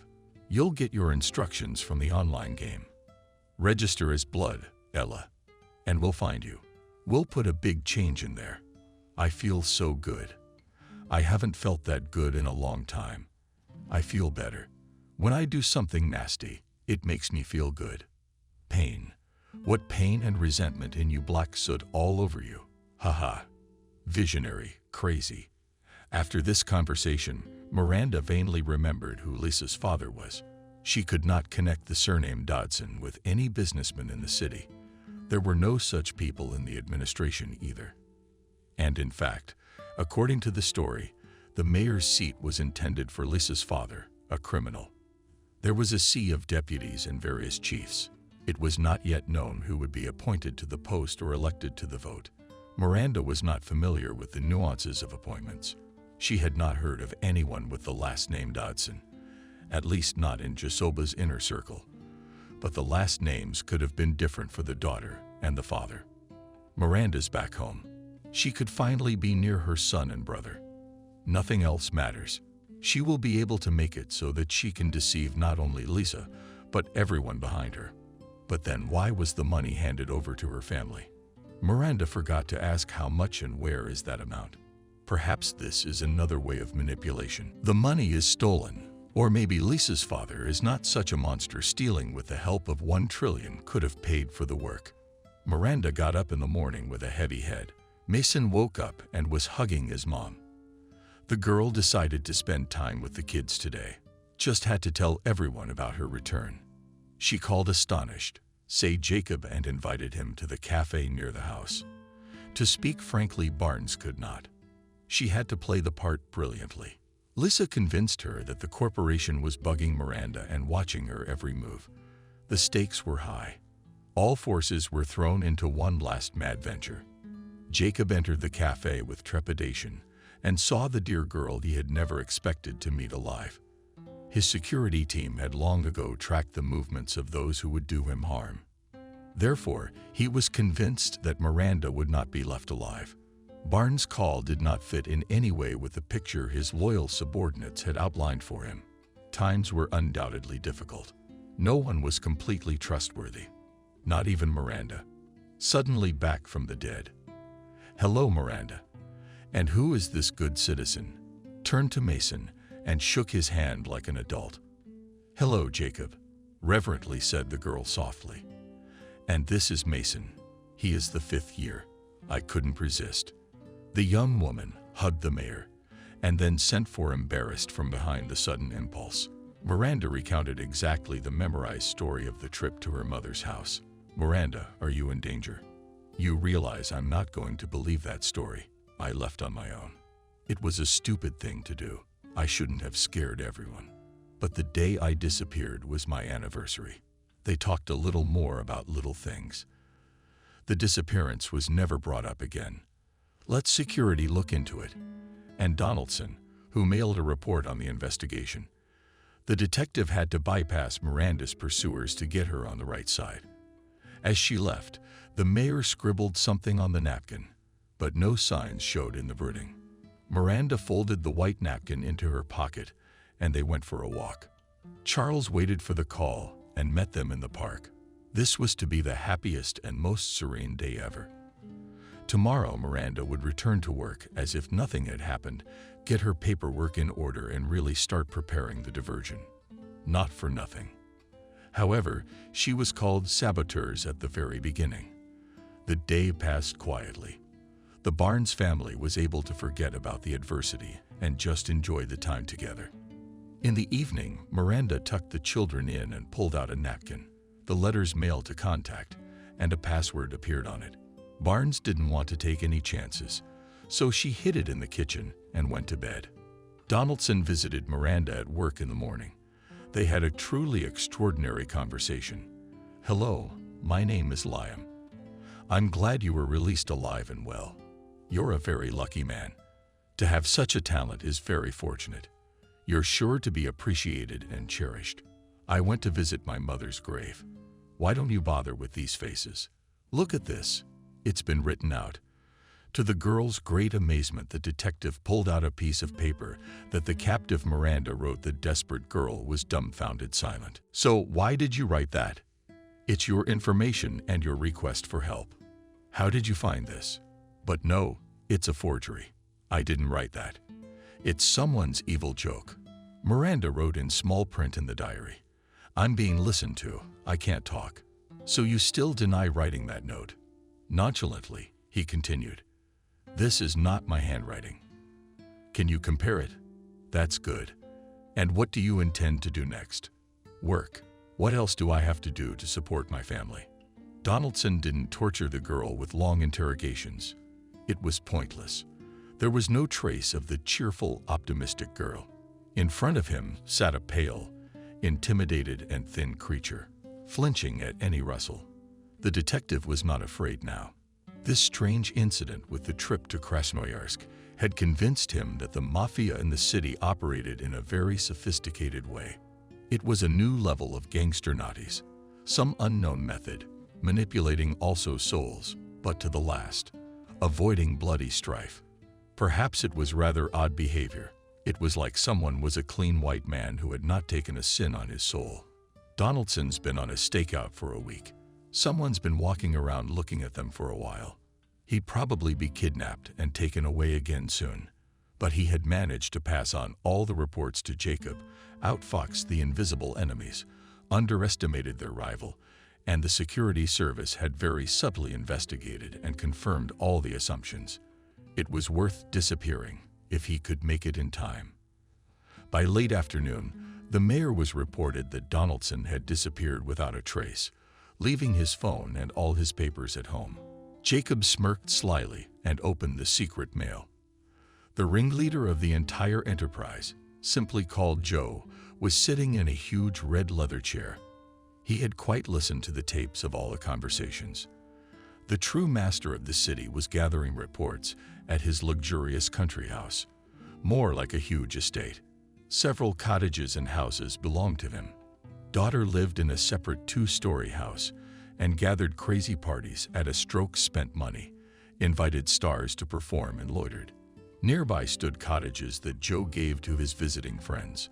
All the property was divided up and put into the name of his daughter, his wife, and his devoted assistant and friend. Miranda, by all accounts, was behaving roughly. He had already been told that she had devised a scheme of machinations that would frame the acting head, as if such deeds the mayor turned every year. The money would do the trick. Almost everyone in the administration was on the hook. Some were blackmailed, others were bribed. Everyone whose vote could influence the mayor's choice was on Joe's side. But Donaldson was very worried. He should not have listened to his daughter and buried him in the woods, but sent him to these cities. A guard came into the hall and said, "You have a visitor, Liam Donaldson." A week later, Miranda, with the permission of Security Chief Pereverzev, handed over the false documents. They were approved. The mosquito's nose was clean. It was decided to act the same day a prosecutor's audit was held in the administration. Jacob was handed a search warrant and found that ill-fated folder. All documents were seized. planted specialists for inspection. After 4 o'clock hours of painstaking labor, all documentation was verified. Business in the administration was conducted according to the law. No charges were filed by the prosecutor's office, expressing admiration for the cleanliness and management of all financial transactions. Jacob was able to prove himself worthy of his position. It remained to be seen who had called the prosecutor's office and filed the false report. After the audit, the administration was in chaos. From fear shook all those who plotted an administrative coup. It was clear that the operation was wrapped up, ahead of invisible enemies, that the mayor himself and the team loyal to him were aware of the betrayal. What happened to the folder Miranda had so carefully prepared? Frightened to death, the girl decided that she would have to choose between the two people dearest to her. But maternal feelings of love for her son and fear moved. She decided that Jacob will soon be able to prove his innocence, to get out of this situation. And after all, an arrest wasn't life-threatening. Stubborn, Barnes wouldn't cooperate with the mayor or his investigator. May she be forgiven for that weakness. She really did a brilliant job, handed over the compromising materials in person. And an hour later, the prosecutor's office showed up. Jacob wasn't very good at financial matters. At least he wouldn't have been able to identify the forgery, like the time at the airport when he was carrying the paperwork for the deal. But Donaldson had warned that Miranda was under surveillance and like a robot working for the enemy. Miranda's file was a time bomb. On behalf of specialists he knew, the documents had been prepared and redone in advance. The folder was switched by Jacob himself. He tore up the dangerous reports and put them in a bottle, which he threw out of the window. An employee from the security service picked up and burned the compromise. Things did not end there. After the prosecutor's office, the police came to see the head of the finance department. Noah. Yes, but how dare you barge in? You're being held on suspicion of involvement in financial fraud, forgery, documents, and murder. Kelly. Paraversive jumped up, darted his eyes, peeked out with the gallop of a wild doe, rushed to the window. He didn't have time to jump outside. A nimble young officer dived in after him, skillfully twisted his arms, and handcuffed him. The same day, the ringleader who had kept the city in fear for more than 20 years was apprehended. Donaldson of the number decided to be the first to speak to Joe. He got his address from the administration. Such a visitor astonished the host. A conversation took place between the detective and a criminal, reminiscent of a classic scene in a detective series. Hello, William. You shouldn't trust your daughter with your business. Look how crazy her fantasies get. Greetings. Well, what can I say? Lyonia, you beat me this time. But you know you won't come back alive. Why such stupid courage? What's the matter, Mr. Goodman? I'll live for a while. How did you find me? Not now. I don't have time to listen to your nonsense. Goodbye, I'm tired. He waved to the Donaldson guard standing next to him. He flew up in a second, by the arms. Too late, Joe. Your nephew knows all about it. I sent him a letter about you. You know who else got that letter. The asshole said something to someone, and when he did, you're lying. Finish him off. The guard led the detective away, threatening him with a gun. The master himself roared like a lion in a rage, scattered the dishes from the table, then grabbed a chair and wanted to throw it at the wall. But then the uninvited guests burst into the living room. By the time Donaldson spoke to Joe, the SWAT team was already preparing to storm the place. William, you are arrested on suspicion of kidnapping Miranda Barnes and financial fraud and forgery. The investigation has been long and arduous, interviewing witnesses, looking for accomplices, conducting financial audits. Soon Lisa, who bore her mother's surname, was arrested. However, it was impossible to prove the involvement of many employees of the administration. Traitors flooded the city and got away with it. Miranda could not believe that everything had ended well, but she did not know the details and waited impatiently for news. Jacob allowed her to stay, realizing that it was only out of desperation that the poor little girl had decided to embark on such a horrible venture. Late in the evenings, She sat alone in the kitchen, knitting a shawl, which was soothing and gave her a chance to focus. For over a week now, she had been kept in the dark. Someone had made an evil joke, saying it was Cushing who had kidnapped her denunciation. She didn't believe it, just as she couldn't accept for a long time that her kind, pleasant boss, Noah, the source of evil, had broken the fates of many people. Confused by the speculation, Miranda heard the long-awaited doorbell one such evening. Jacob was coming to see her. "Will you let me in?" The mayor smiled. He came over, hugged her, and said quietly, "Don't be afraid. I'm not angry with you at all." "Good evening." "To you, my dear young lady," Liam proclaimed loudly. "Thank you for visiting this poor, lonely orphan. My mother has been tormenting me day and night with heavy thoughts."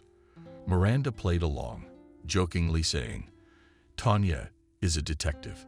The men handed her a potted rose, a bag of groceries, and a zebra rocking chair. For Mason, it reminded her of that carefree day when she and Kelly had gotten on the horse James had brought. The tears flowed by themselves in an endless stream.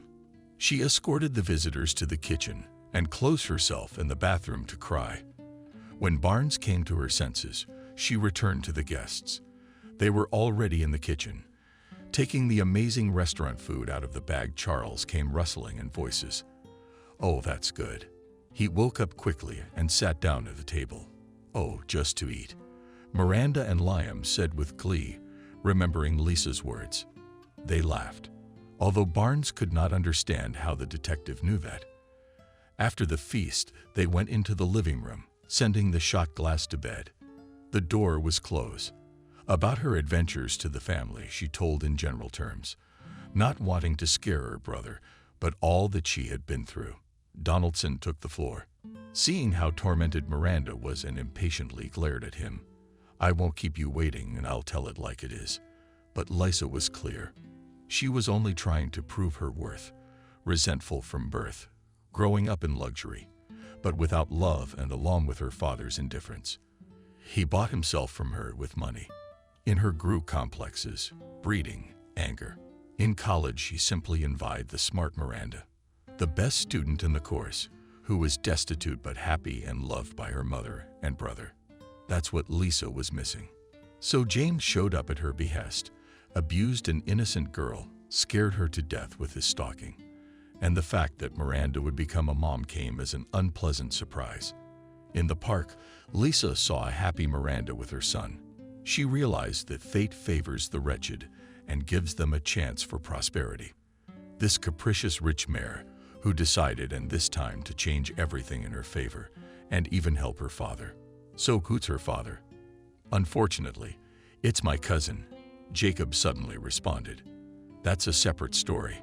Perhaps I'm not ready to talk about our relationship, but I don't think it would be complete if you don't outline the situation, at least." Liam demanded it. "But in general, there is nothing to talk about.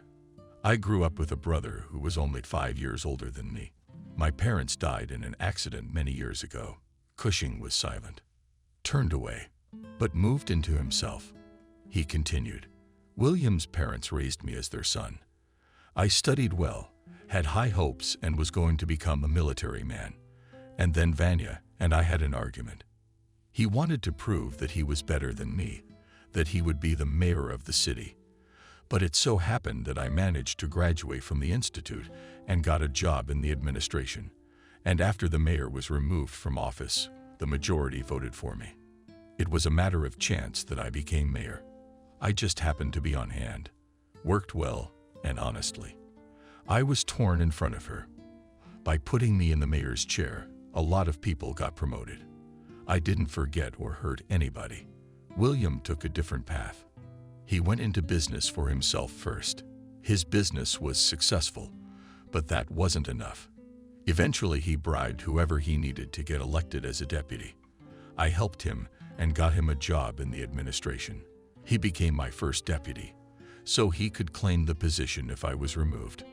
Judah whispered to Miranda, "What about Pereverzev?" "Well, that's just a greedy and unprincipled scumbag like the others.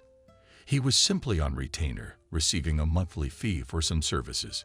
He and my father have been plotting a coup for a long time.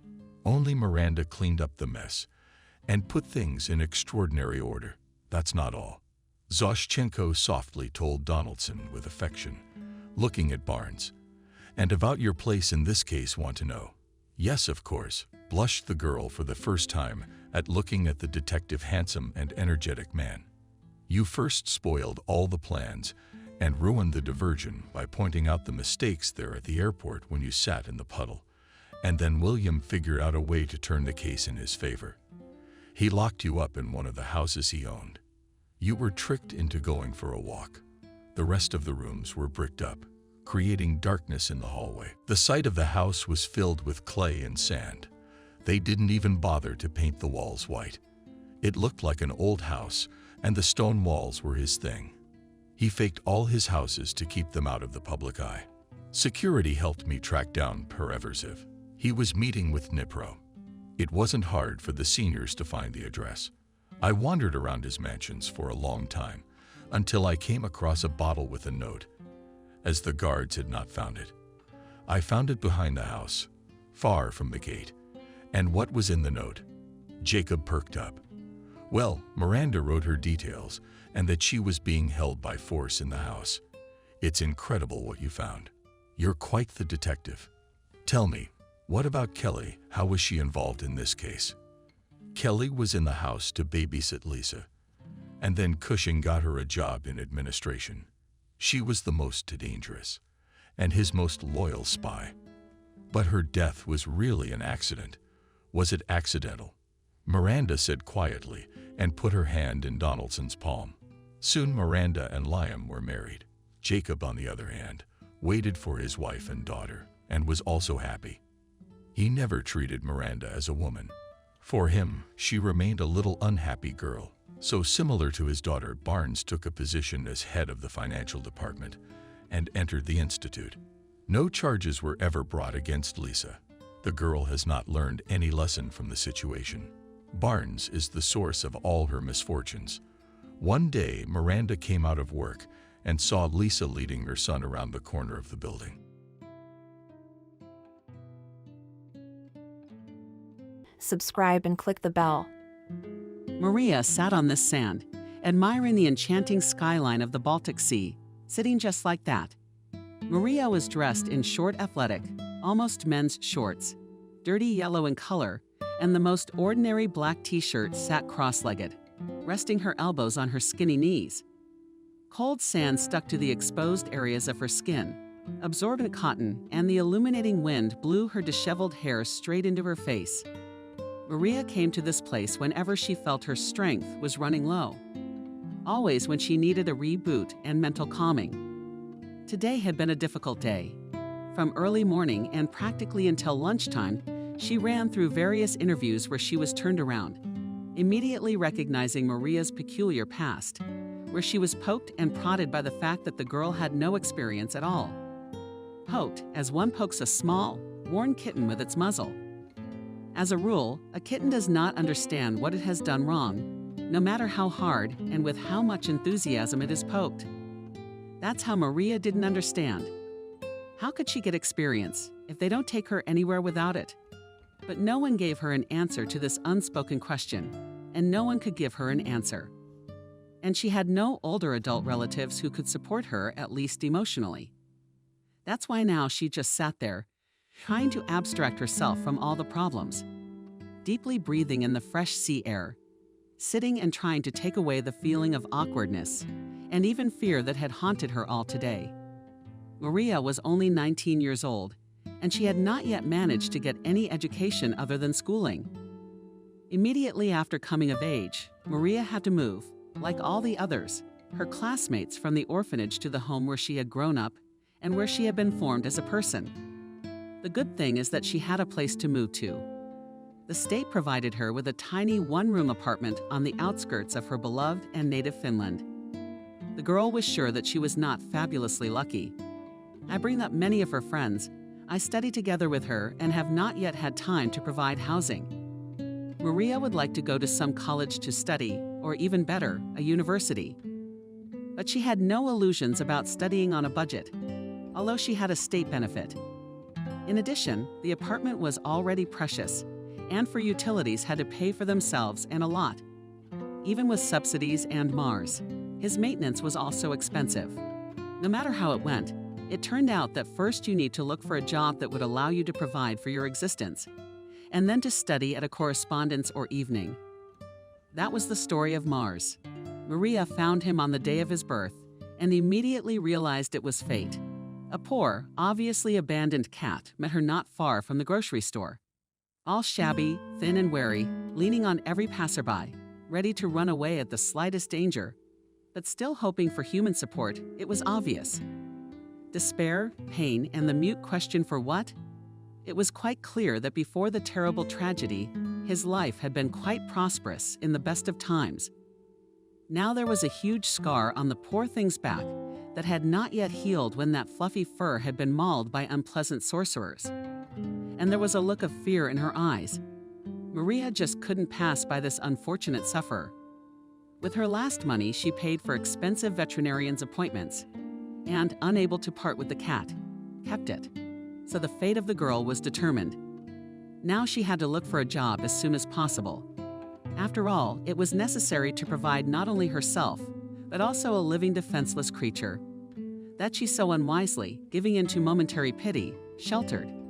Since then, several months have passed, and Maria has had time to work at various and even unusual jobs. But for some reason, she never managed to stay long with a job as a hotel cleaner. She was simply fired without explanation. She was removed from her position as a beauty salon administrator. The daughter of her friend's daughter, her boss, needed this job. The job of a sales consultant was also not given to the girl. She was immediately kicked out of the place, realizing that she was too shy and could not perform their direct duties, namely to bore the few visitors to the expensive boutique.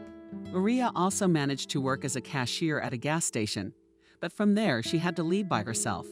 Two bailiffs turned out to be motorists and colleagues. And the night shift in general, the young graduate of the orphanage had real problems from work. Today could have been no different from the previous day, but a miracle happened, and Maria was hired for a new job.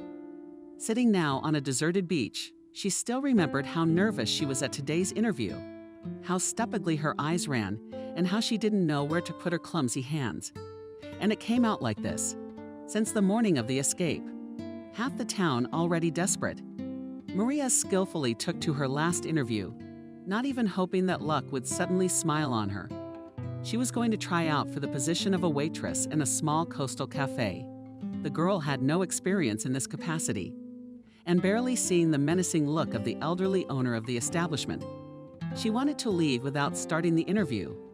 But the hoarse lord of the voice stopped her halfway.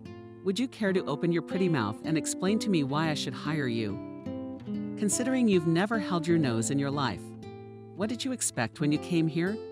The owner of the cafe asked sternly. He was a short, thin old man. His bright blue eyes were hidden behind thick gray, wide eyebrows, and thin pale lips were almost invisible from behind a lush mustache. "I'm just looking for a job." "I'm sorry," Maria replied modestly and sank her gaze. She was already on her way out of his office. My hand rested on the round knob, and the only thought going through my mind was God, genius. Just get out of here. Busy. The old man smirked and folded his arms across his chest in a closed posture, not expressing anything good for the interlocutor. Isn't there any more suitable job in this city for such a young and beautiful girl? I clearly indicated vacancies with at least a year of experience. Maria blushed deeply. "Oh, I'm sorry, I didn't notice. It's just that I've already gone through all the websites and newspapers with vacancies. This is my 6th interview today. I'm sorry again for bothering you." She grabbed the doorknob again. But he didn't let her go again. There was a twinkle in the man's eyes. It was either interest or indignation. "Why do you need a job so urgently? Don't your parents help?" The girl, still holding herself by the doorknob, unconsciously pressed it even harder. "I don't have parents. I grew up in an orphanage." She looked at him with some challenge, as if to say, "Well, now you know everything, you can finally send me away." The cafe owner frowned. "Is that so? Well, in that case," he rose from his table. "In that case, How's your learning curve, baby? In a week, you can figure out this job wide-eyed. The girl glowed with happiness. Yes, of course, I'll try my best. The sullen old man suddenly smiled warmly. Well, that's good. My name is Nick. I'll see you tomorrow morning at 8 o'clock. I'll show you around, tell you all about it. The waitresses will help you with that too. You owe me your passport, medical, and employment records. Do you have it?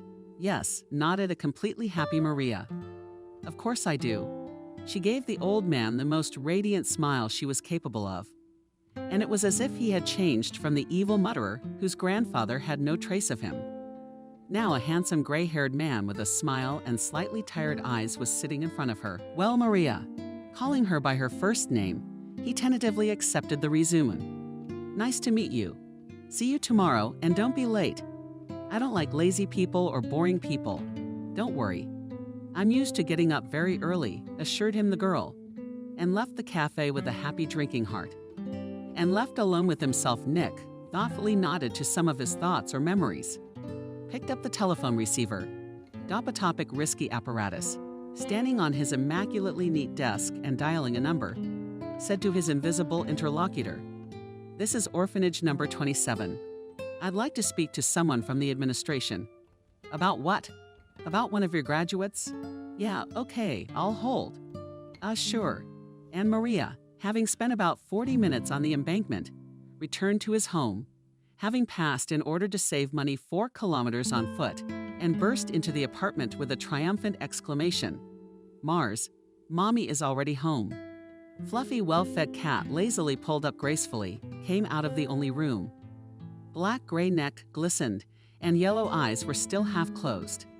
Seeing that the furry lounger had passed all day waiting for his mistress, he glanced at his mommy, gave a short poke in greeting and rubbed at her feet.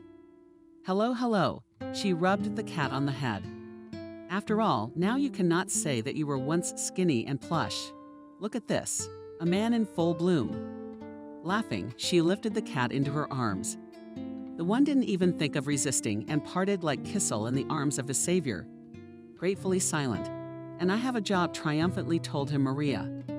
Yes, I've been hired." She turned the cat to her face, taking him under her front paws. Mars immediately twisted out of her arms and skipped briskly towards the bowl. He squawked loudly, as if complaining that he hadn't been fed in at least a week. The girl smiled warmly. Yes, my good man. I need a job to feed you."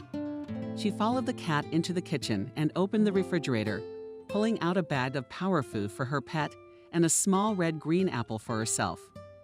One would have thought that the girl was on a diet, so she was restricting herself from dinner. But unfortunately, she had no money for more substantial food. Everything went to feed this sick, voracious creature. Maria didn't regret it one bit. So much for the trouble. Having finished the base of the apple and leaving only a couple of seeds from it, Maria began to prepare for tomorrow. She ran to the shower, twisted her short hair into simple rubber bands, and began to sort out her unpretentious closet, intending to look her best. She wanted to really shine. Late at night, Maria lay in bed and twisted from side to side without stopping. She couldn't fall asleep, and her mind was spinning with all sorts of frightening thoughts. What kind of team is there? What if I don't succeed? What if I'm cheated? And if to stir her consciousness, the questions did not stop and did not let her sleep. The first day of work, it's the most important one. She finally fell asleep, she thought. It wasn't until the morning. But contrary to Maria's worries, her first day at work went smoothly, even though she wasn't allowed to see visitors yet. But she had already gotten a full understanding of the workplace. Nick seemed like a real bitch to her now. He was muttering to himself every now and then. He noticed even the smallest flaws in the work of his subordinates. And when Maria was already sure that she would not see this job as her ears, the owner of the cafe praised her. He said that she did a great job, and very soon will be able to start a real job with official enrollment in the staff. Maria was not told this rata, because Nick promised a decent salary and hinted at possible tips, which she could dispose of at her discretion. The amount that the owner of the establishment named, she had never held in her hands before, and that was for a month. In the other jobs, Maria received at most half of the sum quoted. But not everything was as good as it might seem at first glance. The collective, in which Maria was destined to work, turned out to be not exactly pleasant. Of course, some of these people were quite nice and kind, and some, to put it mildly, they were very peculiar personalities. Adriana, for example. The manager of the cafe was a low-slung, stocky, tightly bunched, middle-aged woman. Her face was pleasant, well-groomed, her manner polite. But all this was only at first glance. If you talked to her closer, it and the new girl Adriana pulled Maria's hand, and she almost dropped the tray shaking in her hands. "Are you deaf?" "No," Maria answered quietly. "Why?" she also asks. "Look at you. Doesn't anything embarrass you?" Puzzled, the girl looked at her hands at her clothes. Then she shifted her gaze to the half-empty hall at this time of day. Most of the tables were vacant, and bored girls and waiters were either flirting with the bartender on duty or scattered in corners in the back room, immersed in their smartphones. "Please tell me straight," Maria finally pleaded. "What am I supposed to notice?" Adriana rolled her eyes due to her small stature. She was looking down at her charge, and if you couldn't hear their conversation, you would think from the outside that it was Maria who was reprimanding her boss as a subordinate. That was the thought that occurred to one of the waitresses bored nearby, and she even shook her head to chase it away. "It's an obsession." "Wow," Glitch is amazed. She said to herself, "You could use one of those, couldn't you? Look at you." Adriana, meanwhile, looked at all our girls. They all look like real models. It's important for business. The visitor should be pleasant to look at those who serve him. "What are you?" She carelessly grabbed the unfortunate girl by the edges, her long t-shirts brightly adopted. "Where did you find that rag in a dumpster? How could you dress like that? I'm asking you." Maria lowered her gaze again and examined her clothes once more. She was wearing thin black tights and her most favorite t-shirt with a funny cat face on it. She burst out nervously. "Nick had said I would wear a uniform, and until they gave me one, I dressed as best I could." Adriana seemed to boil over with anger. "I couldn't do it well. Tastes absolutely nothing. And at the same time, go take a look at your face." She waved a small, full hand in front of Maria's face. "Besides, you need to grow your hair out. You look like a kid. And learn how to do a proper makeup. Ideally, of course, a nose to the forehead." "What did he see in you?" "Oh, of course. How could I forget? Poor, poor, poor orphan." Squeaky, cool, theatrical voice stretched Adriana. "Ah, it's disgusting to watch." And the manageress, deliberately hitting Maria with her heavy shoulder, went away to the back rooms. And the newly appeared waitress, and a lump came to her throat, put the tray on the table and ran to the restroom. There she washed her face with cold water and dared to look at herself in the mirror. In the reflection was a young, quite pretty girl, quite short haircut. Beating all the big nicknames of hair was gathered in a small ponytail on the top of her head.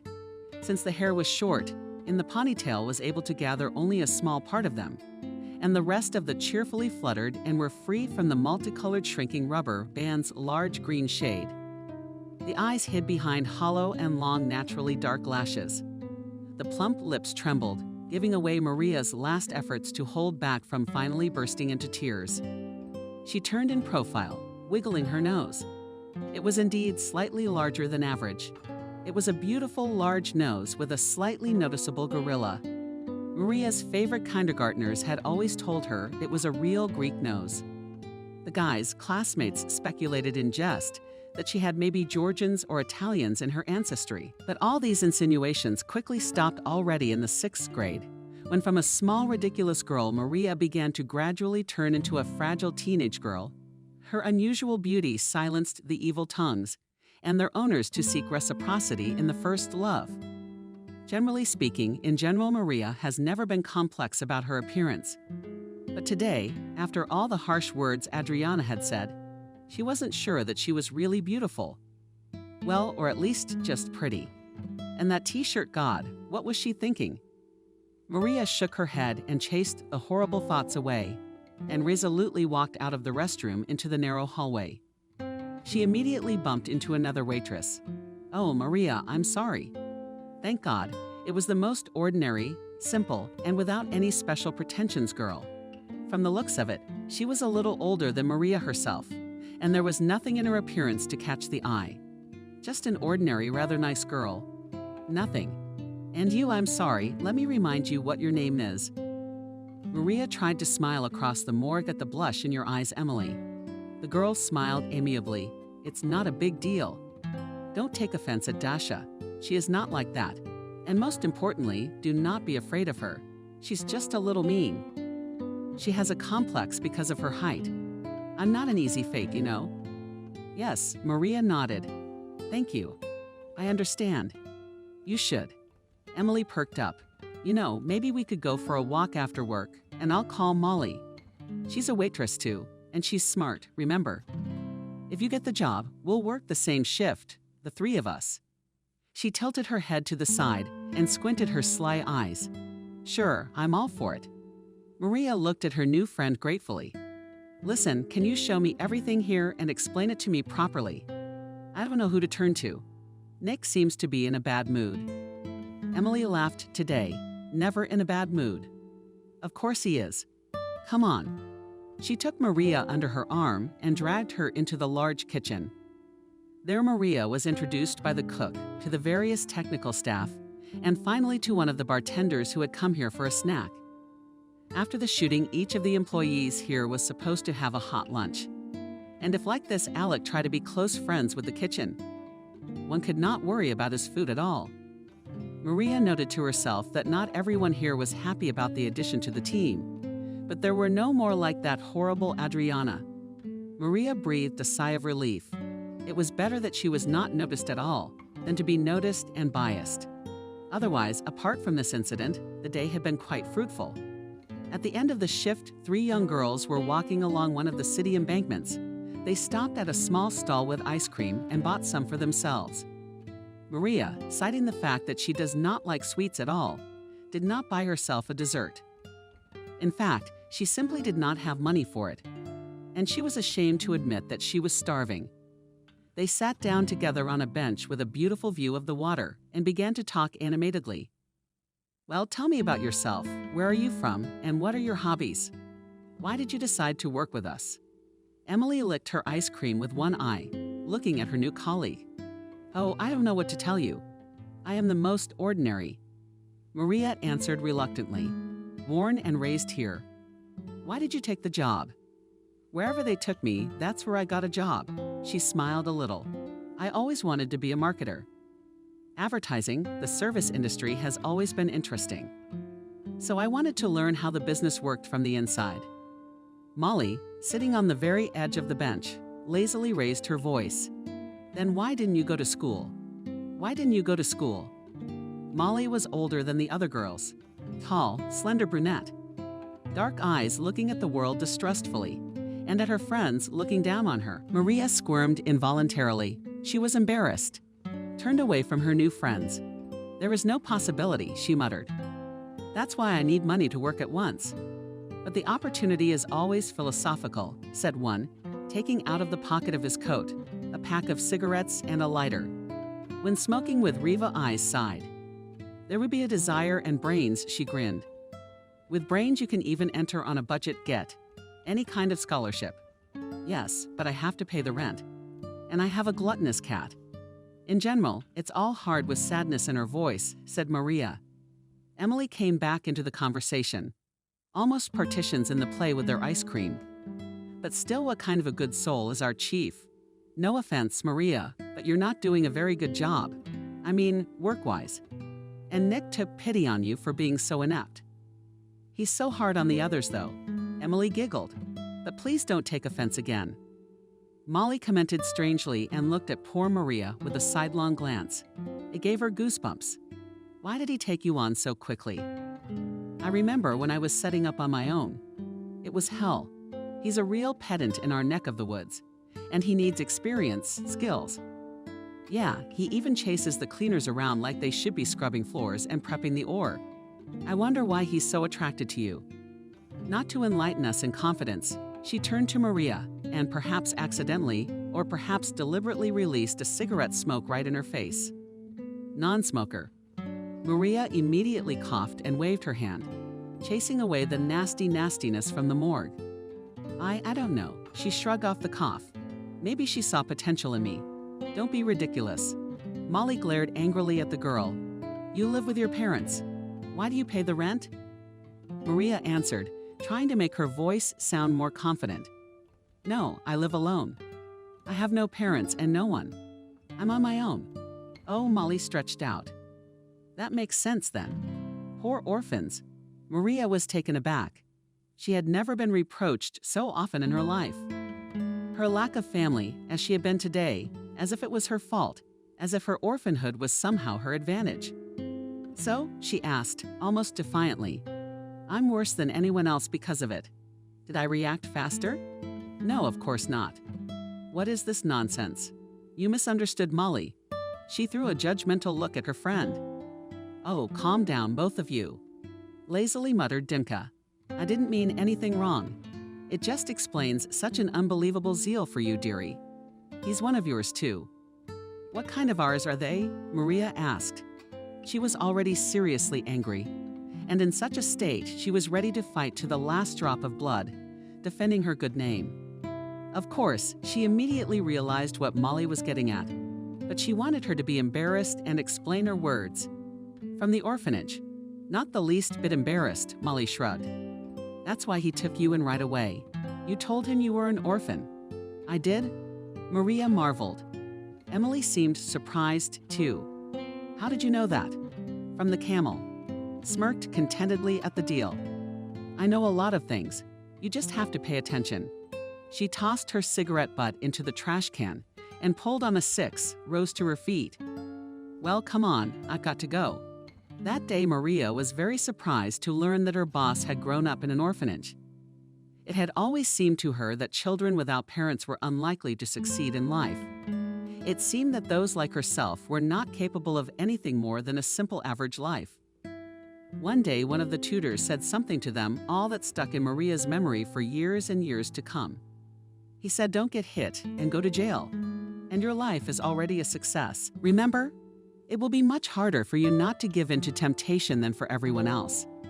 Then Maria thought with fear that her life was probably doomed in advance.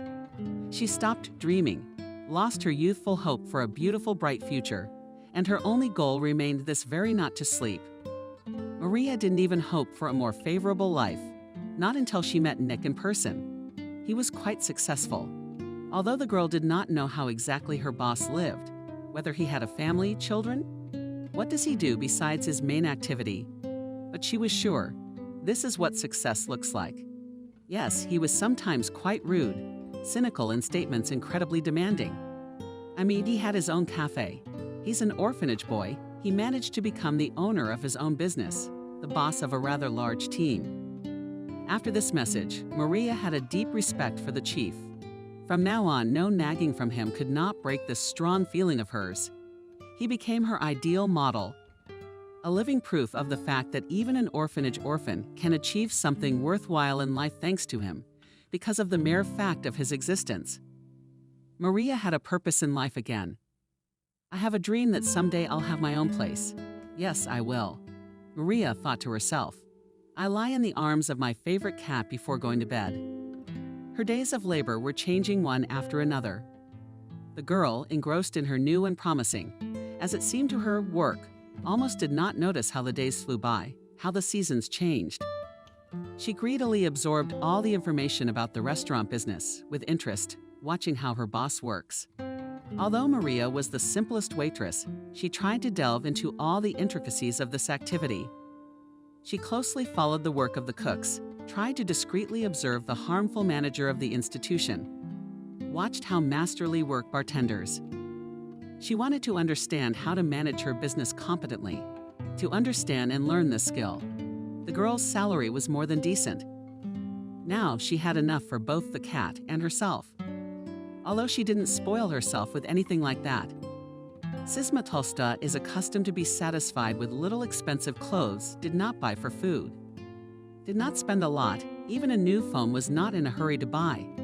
and only Mars invariably received all the best and regular examinations by a veterinarian. The life of our heroine was gradually getting better, and she even began to save money, hoping in the near future to enroll in the correspondence department of a specialized university.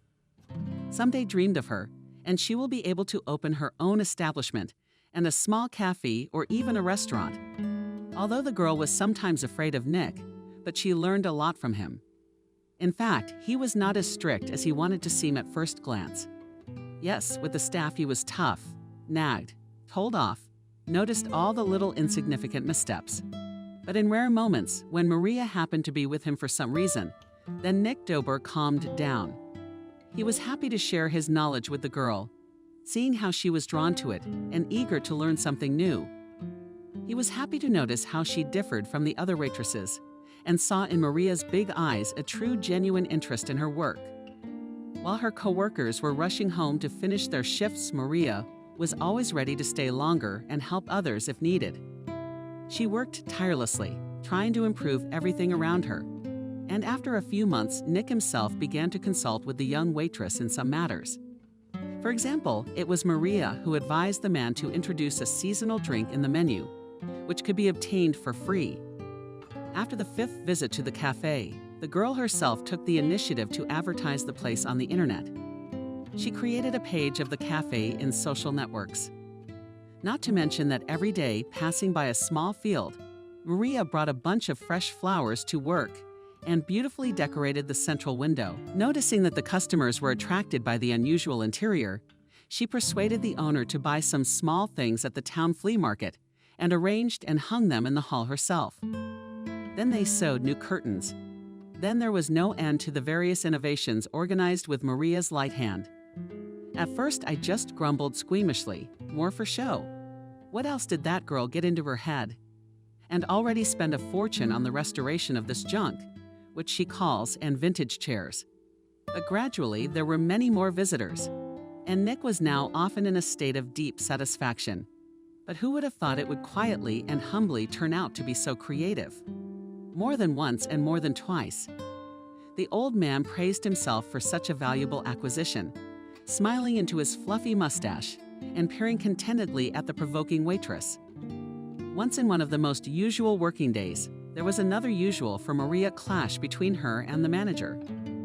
Enraged by something, Adriana quickly moved towards Maria's side. Her eyes were burning with anger and her hands were clenched into fists. Hey you, come here," angrily hissed the manager to the gentleman.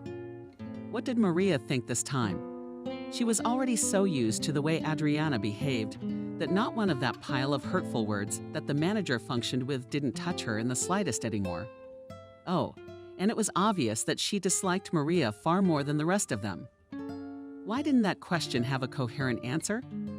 Perhaps it was some unconscious dislike, or perhaps something else. Figuring out the reasons for her constant discontent, Maria had no desire. What's wrong?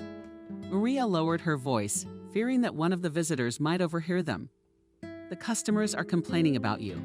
I'll fire the hell out of you, shouted the manager, not paying attention to the surprised customers. That with surprise stretched Maria, complained about her. That can't be right. Who? When? I don't believe you, she said firmly, and added, by the way, you have no right to fire me. That's Nick's responsibility. We'll see about that, Adriana whispered quietly. Those 3 men you served last night, that's who complained about you. I'm gonna tell the chief, just so you know. If I don't, he will. He won't worry. Maria's thinking, what other men? What could have been disgruntled? She went through in her thoughts all those visitors that had served yesterday and could not understand who exactly she was talking about. Everyone seemed to be satisfied, she thought, and she was generally right, that satisfied customers could be identified by one simple criterion: the number of tips. Maria invariably left much more for the tip than was left. This she, and annoyed, and even pissed off sometimes her colleagues. But what was she to do? Perhaps it was because she was a little more friendly and a little less arrogant. Trying to remember who Adriana might have been talking about, she suddenly realized for sure it was the same drunken idiots. Last night, just before the cave closed, 3 dubious-looking men had piled into the room. Maria immediately realized that they were already well drunk. It was noticeable not only by the stellar behavior of the men, but also by, respectively, the ambergris that emanated from their warm company. And yet Maria, putting on a friendly smile, approached their table. "Good evening. Are you ready to order?" The drunkest of the party, and obviously the oldest of them, stepped forward. "Get a Coke and a drink, and hurry up." Maria covered her eyes, trying to regain her former friendliness. "What exactly can I get you?" She reached over to the menu on the table to open the page that listed the alcohol available. "Pick something specific, and I'll get it to you in a jiffy." But the man poked at random at the menu and got married, if you will. Maria smiled dazzlingly and was about to move to the coffee bar, and suddenly received a very sensitive slap from one of the customers just below her back. In addition, he once again shouted after her at a run, and loudly and completely horse-like barked. Maria, dumbfounded by such insolence, remained silent and hurried away from the table to a safe distance. She flashed with indignation, went to the bar, and said to James Berman, "What kind of assholes are these? I hate them." The guy, not at all distracted from making cocktails, and stretched in response. Yeah, it happens." And Maria continued to resent him. "And we don't have male waiters." "What am I supposed to do?" "I don't want to serve them." She looked hopefully at her colleague. "Maybe you served them." "Oh no, baby," James said. "I'm not that kind of guy. You'll have to do it on your own." Maria frowned and took a deep breath. She took the order for the unpleasant men, and trying not to show her anger, went back to the table. For the next hour, the tipsy customers drank again and again, and it seemed that there was no end to it. They were making noise and behaving in a completely inappropriate manner. The girl even managed to regret that the institution works until the last customer. It had been her idea, but all things must come to an end. When the drunks asked for the bill, Maria was overjoyed. "Well, go away," she thought to herself with relief. Leaving, one of the drunken men called the waitress again. "Hey, honey, come with us for a walk. But don't say no. I don't like to be refused." He smiled predatorily and approached Maria almost closely. Poor thing was immediately infected by the thermonuclear smell of alcohol from his open mouth. She instinctively almost vomited. "No, thank you. I need to go home." "Not without me, bitch." He grabbed Maria's arm roughly. "Let's go," I said. Maria stared helplessly. Unfortunately, there was no help from anyone.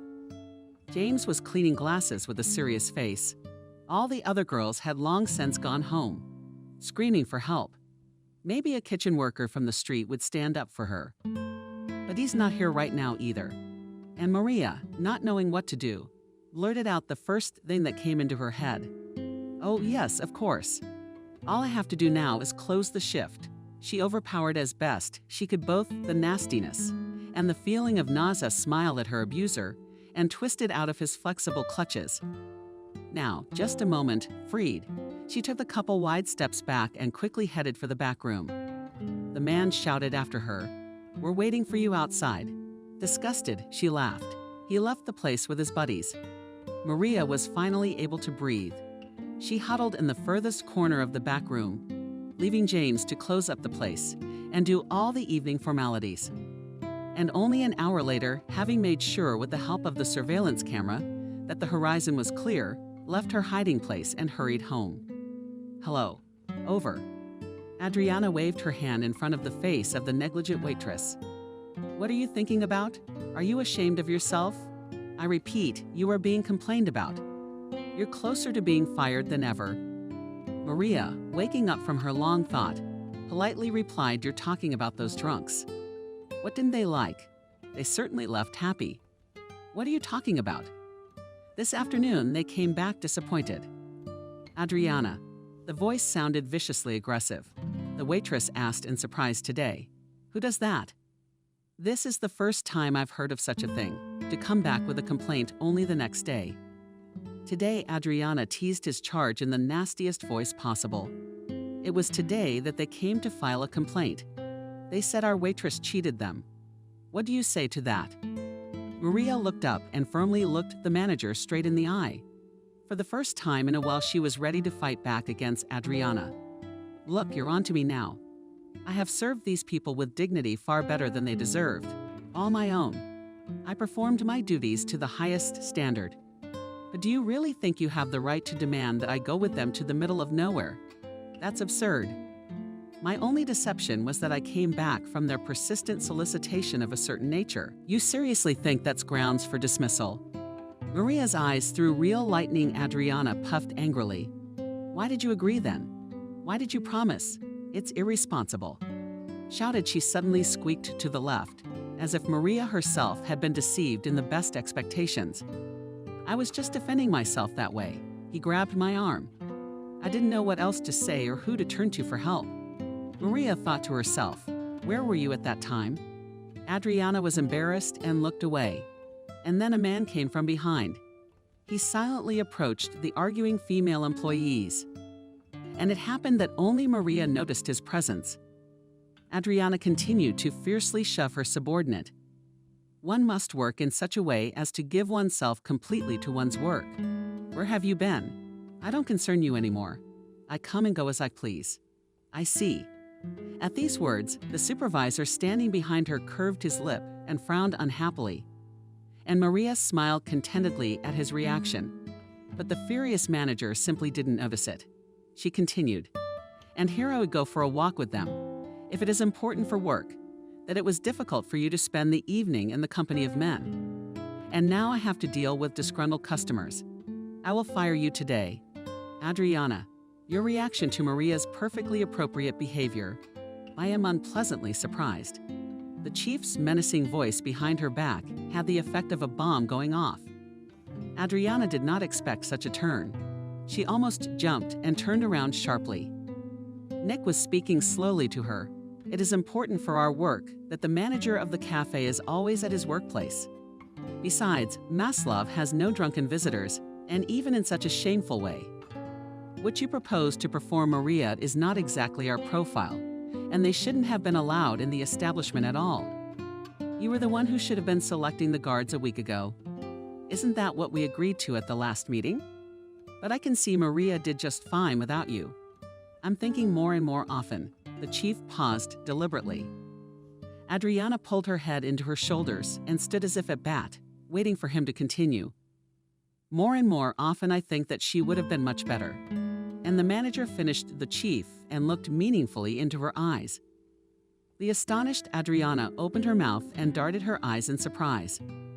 Unable to respond to such a tirade, but a few seconds later she just burst into tears. Of course, Maria, you always protect your own. She's the unfortunate one here. She put her fingers to the corner of her eyes, imitating a child's crying. Keep pitying that little chicken. As for me, I'm leaving this rotten hole immediately. She threw the folder with the new menu she was holding and rashly rushed out. Nick frowned in his usual manner and then looked at Maria, who stood, frozen in shock, and grinned. Events seemed to be moving much more quickly than I had anticipated. Oh well, as they say, it's all for the best. The chief left Maria completely bewildered, wondering what would happen next, and retired to his office. Here he sank heavily into his chair, stroking his mustache thoughtfully. He had been thinking for a long time that Adriana should have been fired. In the first place, he suspected that the yard manager was howling for change from the till. And secondly, that horrible temper of hers and the way she behaved with her subordinates. How many good employees had already left who worked with her? Really? Adriana worked at the cafe for years, and at first he was very satisfied with her. The old man thought deeply. Nick could seem any way he wanted, cynical, picky, overly pedantic. But he had never been cruel or unfair to his employees, and his sullen style, his aloofness. In him nurtured one terrible incident that happened in the distant past. In one absolutely not beautiful day, a young and promising businessman lost his entire family in a car accident. The plans to spend a quiet weekend with his wife and 2 children at the country house failed miserably. When Nick received a call from one of his business partners informing him of a sudden change in his business schedule, he had to cancel the trip, and he assured his wife that he would come the next day by train. and they let them not deny themselves the pleasure of warming themselves in the spring sun in close proximity to the bay. So the family went by car without him. Toward lunchtime, he received a call from the emergency services that there had been a terrible accident on the bridge. None of his family survived. His wife and 8-year-old son died on the spot, and his 16-year-old daughter was rushed to the hospital the next day. That's how he lost all his loved ones in an instant. Failure has haunted him ever since. A once thriving business languished without the attention of its owner, and an entire chain of successful restaurants was run over by fast food giants.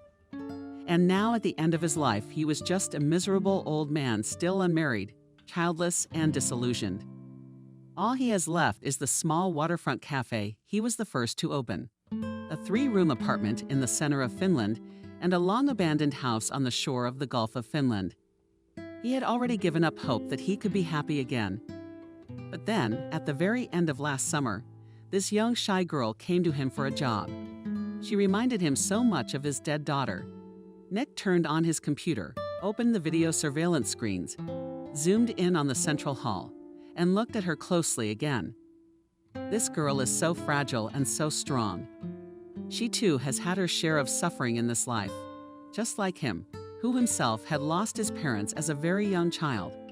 His father died in the early days of the war, and his mother died of cholera in evacuation. Now it seemed to him that his fate and that of this young girl were somehow connected. Why had she caught his fancy? Maybe it was just senility behind the brackets. But sometimes it seemed to him that this Sorokin had the soul of his dead daughter's smile. His Marinka was smiling the same way. God, he seemed to be going crazy. He stared at the images on the screen again. Maria was taking orders from another customer and chatting cheerfully with them. He smiled involuntarily, looking how haughty she was. At first, the couple relaxedly discussing their choices with her. It's always like that with Maria. It's like she brings out their best qualities in people. It seems that he has finally made this important decision for himself. Nick turned off the computer, stood up and headed downstairs with a firm step. Maria finally had the day off today. She decided to spend it the way she had long ago planned to spend the whole day in bed, cuddling Mars. And now she was lazily lying in a pile of colorful pillows, stroking her big cat, occasionally falling into a shallow, pleasant sleep. She was snapped out of this marvelous pastime by a sudden phone call. It was the chief himself. What could have happened? She quickly answered, frantically jinxed again. "Hello, Maria. Good afternoon." No distractions. Han's calm, slightly husky voice always had a calming effect on her. "No, why?" replied the girl, assuming an upright position. "Is something wrong?" No. What do you mean?" "Yes. Can you come to work right away?" "Next week, I'll make up for your lost day off." "Oh, well, yeah, sure," Maria said. "I'll be right there, Nick." She started packing before she even finished the call. 40 minutes later, Maria rushed to the cafe, confused in her own thoughts. Does he really want to fire me? With apprehension, she thought. I don't think so. He promised to make up for the day off. She walked inside, nodding her head to her coworkers. Passing Emily stopped the girl on the approach to the office of the boss. "Why are you here?" the waitress asked, surprised. "You have the day off today." "I don't know myself. Nick called me, said it was urgent. I don't know what to think. Why are you like this? Is something wrong with you?" "Concerned?" I asked Maria. "So you don't know yet?" Emily raised her eyebrows. Adriana was fired. That's what. Can you imagine? We're all on pins and needles today, just in shock. She's conspiratorial, lowered her voice. The girls are whispering, saying there's a terrible change coming. Seems our old man's out of his mind and wants to fire everyone. I think he's closing down his business. Or something like that, I don't know exactly, but there's definitely something going on. She grinned nervously. Well, we don't know that for sure. I'm afraid he's called you in to fire you too. The law says you have to give them 2 weeks' notice. Too bad we just became friends, she said in a high-pitched voice. All right, well, good luck. I'm off. In the meantime, she fluttered down like a frightened bird. Maria panicked. His knees shook, and his mouth instantly went dry. Having failed to regain at least a semblance of calm, she timidly knocked and entered the chief's office. "Nick, hello again." "Hello, Maria." He said it a little too sweetly. Surely now he will say that he is sorry, but he has to fire me. Maria's mind raced. She tried to restrain herself, but all the emotions were reflected on her sensual face. "You don't look so good today, do you? I must have pulled you out for nothing." "My bad," Nick said. He made her even more upset. "Here's what I wanted to do." He sighed. "Maria, tell me, do you like working?" Maria felt as if the ground had gone from under her feet. She turned even more pale and visibly nervous and replied, "Yes, very much. It's my best job. I am interested in the food service industry and me. I am just happy to work for you." The cafe owner smiled. "That's a good thing. But I guess you wouldn't want to work all your life as a waitress, right? There are other opportunities in life." Maria didn't know what to say to that. She was ready to fall to her knees, cry, do anything to keep him from firing her. No, I don't want to leave.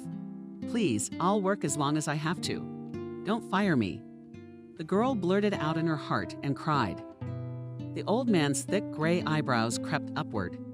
"Maria, what are you saying?" "I didn't mean to." "What made you think that?" He rose from his seat. "All right, it doesn't matter. But don't cry, don't cry." He awkwardly stroked her shoulder. "Anyway, in a nutshell, Adriana doesn't work for us anymore. So I'm going to offer the position to you. How do you feel about that?" Maria pulled her tearful eyes out. I don't know what to say. She just couldn't believe what was happening to her simple waitress and the position. "I'm the manager." "Thank you. Of course I'm in. I'm so glad." She wanted to throw herself at the old man's neck, but she was just in time to be yanked out of the chain of command. "Oh, great," Chief, with a loud clap of his hands. "I know you're already aware of your future duties. I've seen you watching Adriana closely, flipping through magazines, trying to do many things for her when she's away, and all the other things you've done for my establishment. I'm very grateful. I can't talk pretty, though." "You're welcome. Let's go." And the old man grabbed her arm with determination. The whole team has been warned in advance by their boss. Already gathered in the kitchen of the cafe for such news, which he was about to tell his employees. He even told them to close the establishment for an hour. Unprecedented business. "May I have everyone's attention, please?" The chef has raised his hand in the air. "I'd like to introduce you to our new manager." He paused for a moment. "You all undoubtedly know this man well by now." He looked around at all his employees, including Maria, who stood modestly next to her colleagues. "Maria, please." The host nodded to Maria with a gesture indicating that she should step forward. The waitresses, cooks, and bartenders looked at each other in amazement, and none of them could utter a word. Suddenly Molly, standing behind everyone, stepped forward. "Congratulations," she said with a slight irony, looking at Maria, as if she were seeing her for the first time. "We had no doubt you'd be the one to get the top job." "Well, it's an interesting choice, especially considering that you've been working here for less than a week." Nick gave his ward a stern look. "Molly, you're not happy with my decision." "Yes and no." Nick, not the least bit embarrassed, she replied and looked fearlessly into the eyes of her boss. "I hope you won't regret your choice." Then Emily gave her high-pitched voice. "Maria, what a good girl you are." "Congratulations." She smiled radiantly at her new boss, but in her voice you could hear unconcealed envy. And Maria smiled indignantly. Now her employees were already congratulating her. She answered them mechanically, but she did not feel any joy. She understood perfectly well now that she would have to replace Adriana, who had been fired. It would not get any easier.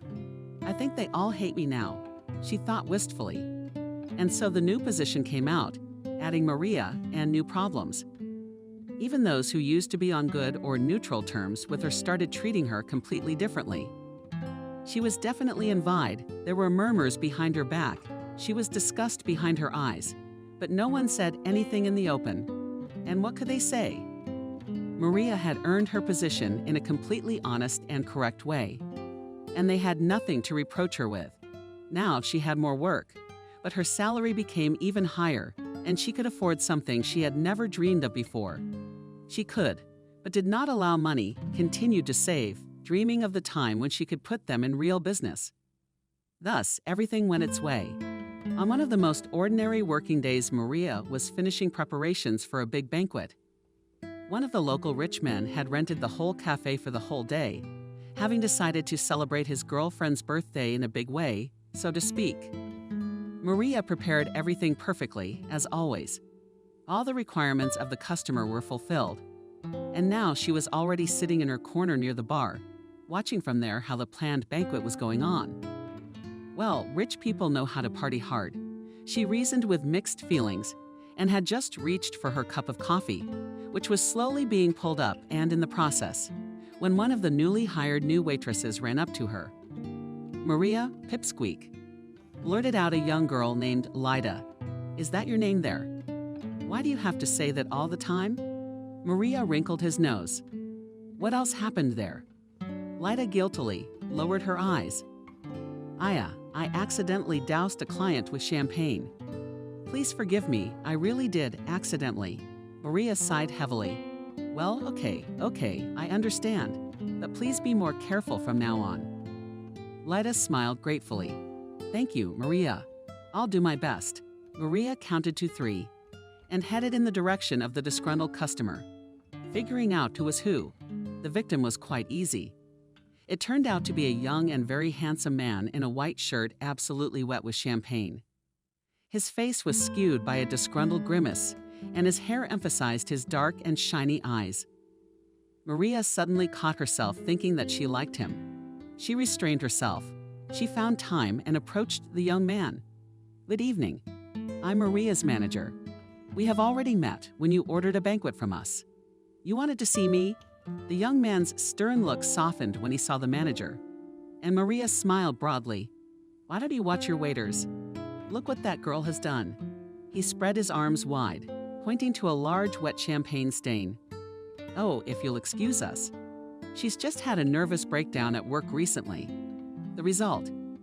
As a compliment, please accept a small gift from our establishment." Maria turned around and made a sign to the waitress behind her, and she, smiling dazzlingly, served a bottle of the best champagne in buckets with ice. Maria smiled too.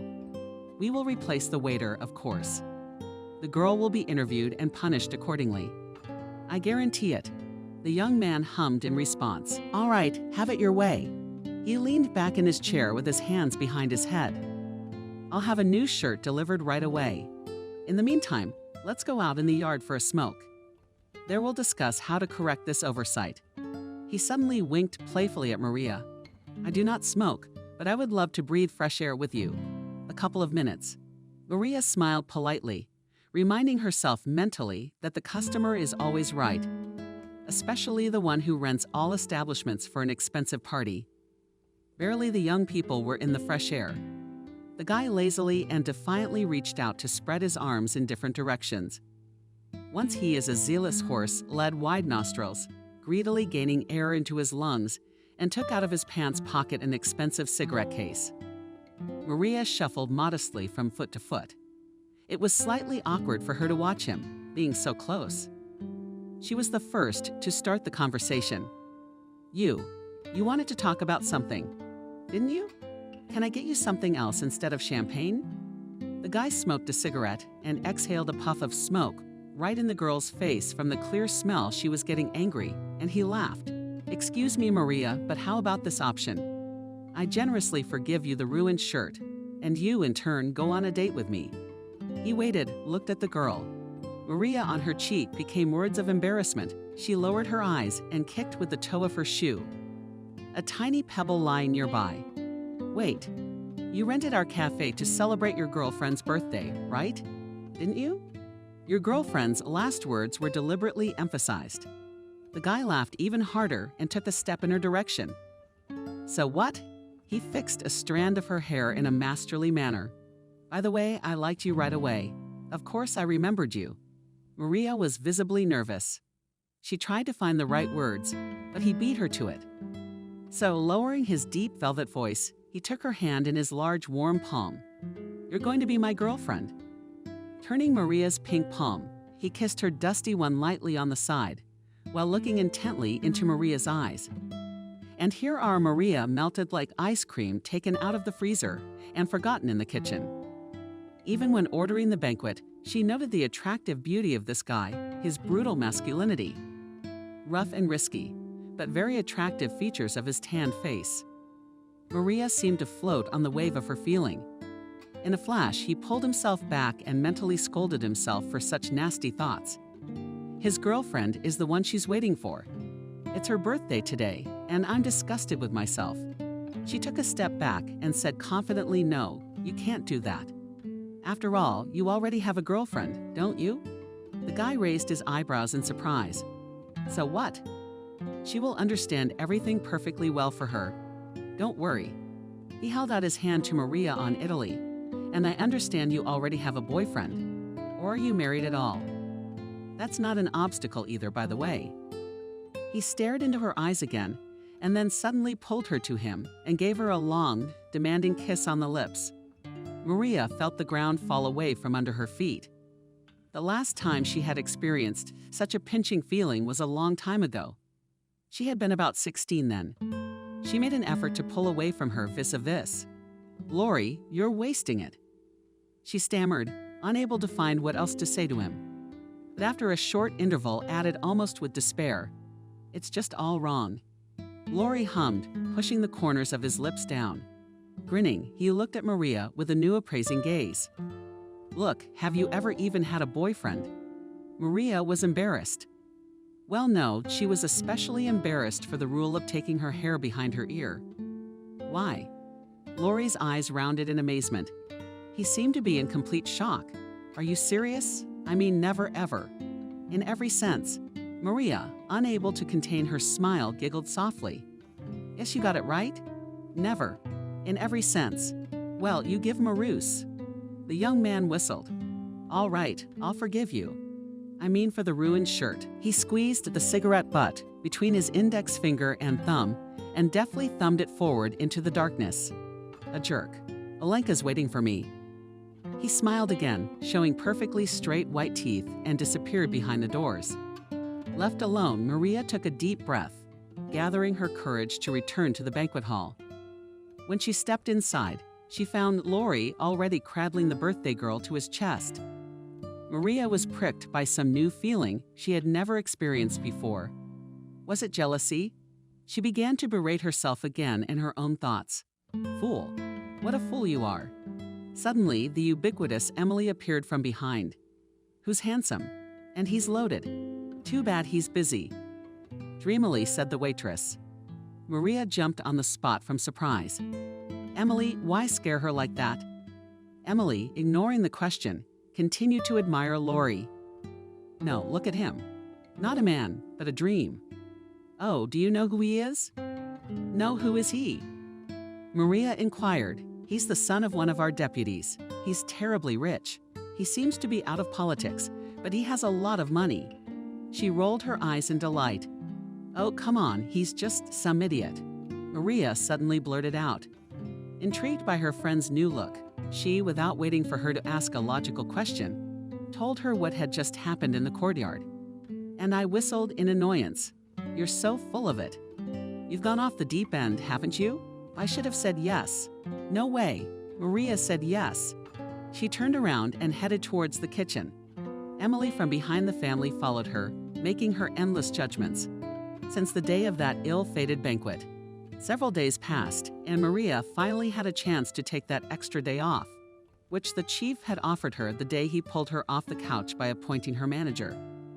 That time, Maria decided not to lie around, to do a lot of things that had been piling up for a long time. "Maria, hi. How was your weekend?" On the first day of the week, she was immediately greeted by Nick. "Hello, I'm fine, thank you. Went to the news store. What did they open?"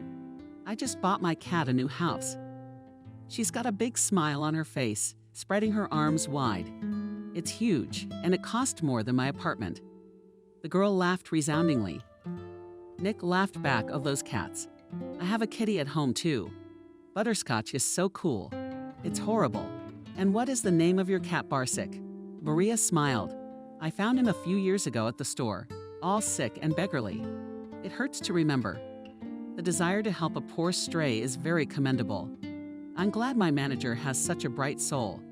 I never doubted it. Maria was embarrassed by the compliment. She was even a little embarrassed. Why did her boss praise her so much? She all tensed up, preparing for what is about to say. Old man, I wanted to discuss with you. There's 2 questions. 1, remember when you found those good suppliers? Well, with the meat, I lost their contacts. Maria exhaled and with relief took out her smartphone and dictated the right phone number and asked, and the second question. The old man was suddenly embarrassed.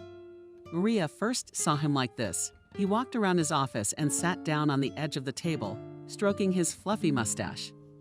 The second question, girl, you must have noticed that some of our employees, how to say it, dislike you. Maria lowered her head as if she was guilty. Yes, I have noticed. I don't know how I can change that. Forgive me, the old man rolled his eyes. Maria, I don't like your kindness, honestly. But in some moments you have to be tougher, bolder, persistent, if you will. For instance, remember when Molly asked you to fill in for her? I remember, it was a few weeks ago, the girl answered. I can literally feel it in my bones. Okay, but first of all, you're not a waitress anymore. You shouldn't be filling in for waiters, you know. Of course not. But her sister was sick at the time. I couldn't fill in for her. I couldn't help Molly out. She needed to support her sister. Nick laughed sadly dearly. Dinah doesn't have any sister. And there was another incident. Not too long ago, she sent some friends of hers on your shift. You literally worked the last week before your new assignment. Yes, the old man moved his lips to calculate the date and nodded his head, confirming his thoughts. Well, they came to me personally and praised you, calling you a terrible worker.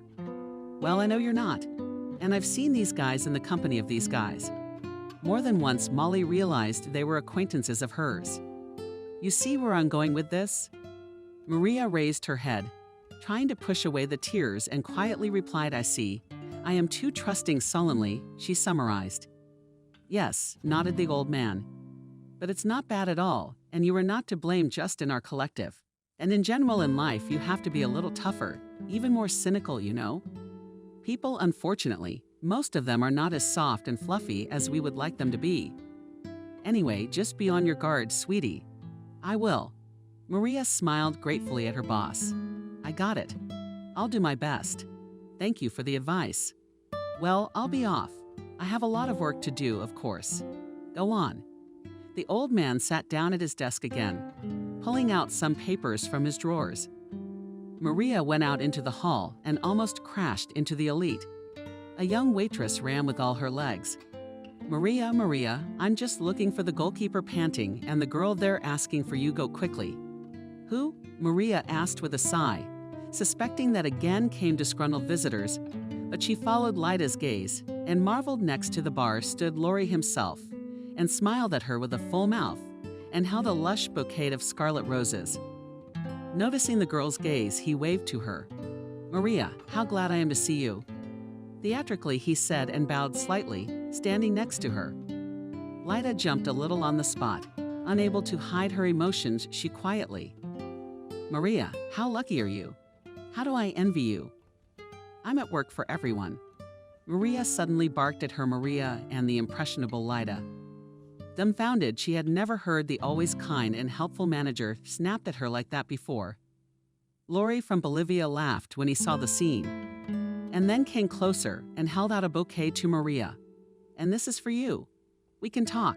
Maria preferred to retreat again to the patio away from prying eyes and ears, and nodded to him in agreement. Outside, Laurie was at it again. Well, he switched from heels to toes, and I broke up with Alina. He broke the big news. Now you're ready to go out with me. What do you mean you broke up? Is that because of me? Maria looked at the guy with such hope that he couldn't help smiling. Who else would Queen Victoria be for? You, of course. So you're ready to go on a date with me?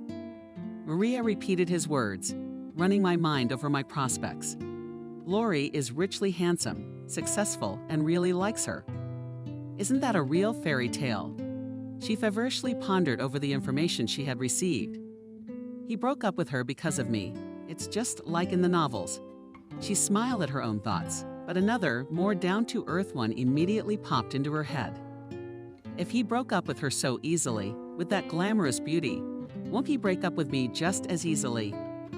Joyful light immediately went out in Maria's green eyes, which did not go unnoticed by Lori. "Maria, why do you even want to?" He was genuinely surprised. "Well, I don't even know." It was so sudden and quick, she answered, and in her mind recalled the recent dialogue with her boss, "Always be on guard."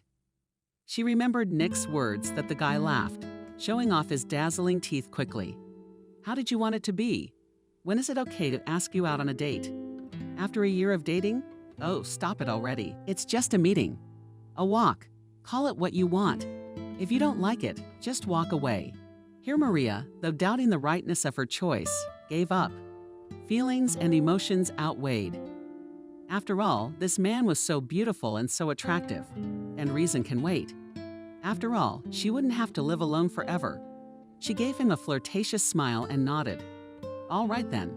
Lori smiled victoriously. "Great. What time do you finish everything? I'll pick you up. Ciao." He gave her a casual peck on the cheek, waved, and left. She didn't have time to dress up properly, so she quickly ordered from the marketplace the first dress that caught her eye, and in an hour the courier brought a couple of sizes to choose from.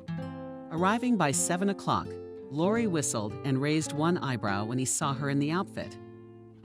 You look shocked, shocked." Maria smiled and blushed lol at the compliment she received. She was very pleased with his praise. Lori sat her on the front passenger seat of his luxurious sports car, closed the door, and himself literally jumped behind the wheel. The car made a noise like a beast, and in 1 second took off from the place. Maria literally squeezed into the back of the seat. Well, as a satisfied Lori looked at her slightly mockingly. She didn't. "No, it's fine," Maria assured him. But all she could think about at that moment was how they could avoid an accident at such a breakneck speed.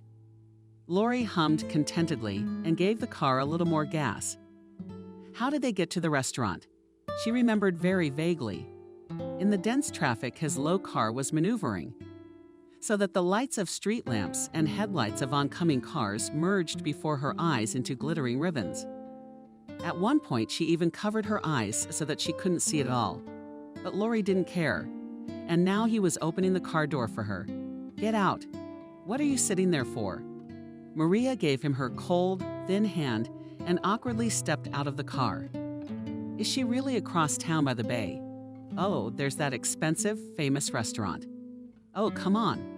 Her head was spinning and her legs were showing. If he always drives like that, and she wouldn't go with him again. But Lori took her exclamation as a compliment and literally inflated himself with pride. Although Maggiana beast of a driver laughter, but he and let her, taking her under the arm on the marble slippery steps. It turned out to be simply gorgeous inside. They went up to the second-floor lounge, which had a marvelous view of the bay and the lights of the evening city. The privacy and the table by the window was served with such skill that Maria admired the art of the staff working here and began to look at every detail to memorize and try to do the same in their cafe. Of course, she and the chef could not reach such a level. It requires huge investments, but some things can be repeated. "Where are you flying, Maria? What are you ordering?" Lori's voice brought her back to reality. A smiling schoolgirl waitress in a beautiful uniform with the establishment's logo was already standing next to her. "I recommend our chef's specialty. What's your shampoo? Let's start with the fire." Lori reclined in a soft armchair and smiled indulgently. "Well, perhaps bring us my plan. And if there is, of course," said Maria politely, having studied the map and Godfather wines, of course, right away. The waitress nodded. "An excellent choice to start a romantic evening. And you're quite a good judge." Lori smiled approvingly. "I didn't expect that. It's my job," Maria answered him modestly, "sitting here in this posh room." She still couldn't believe that such a man had paid attention to her, a simple girl who had grown up in an orphanage, a girl with no education, no glamorous gloss, no model looks.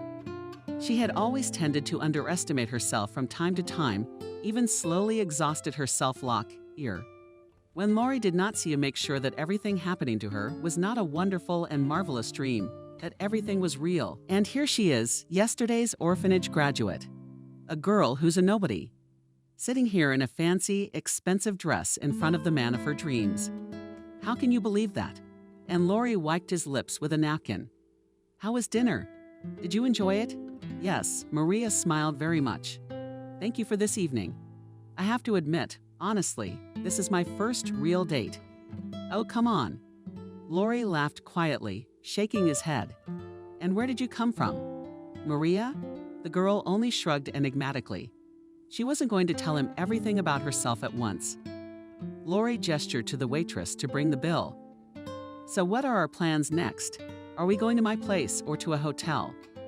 Maria turned pale and was not on a joke afraid that no.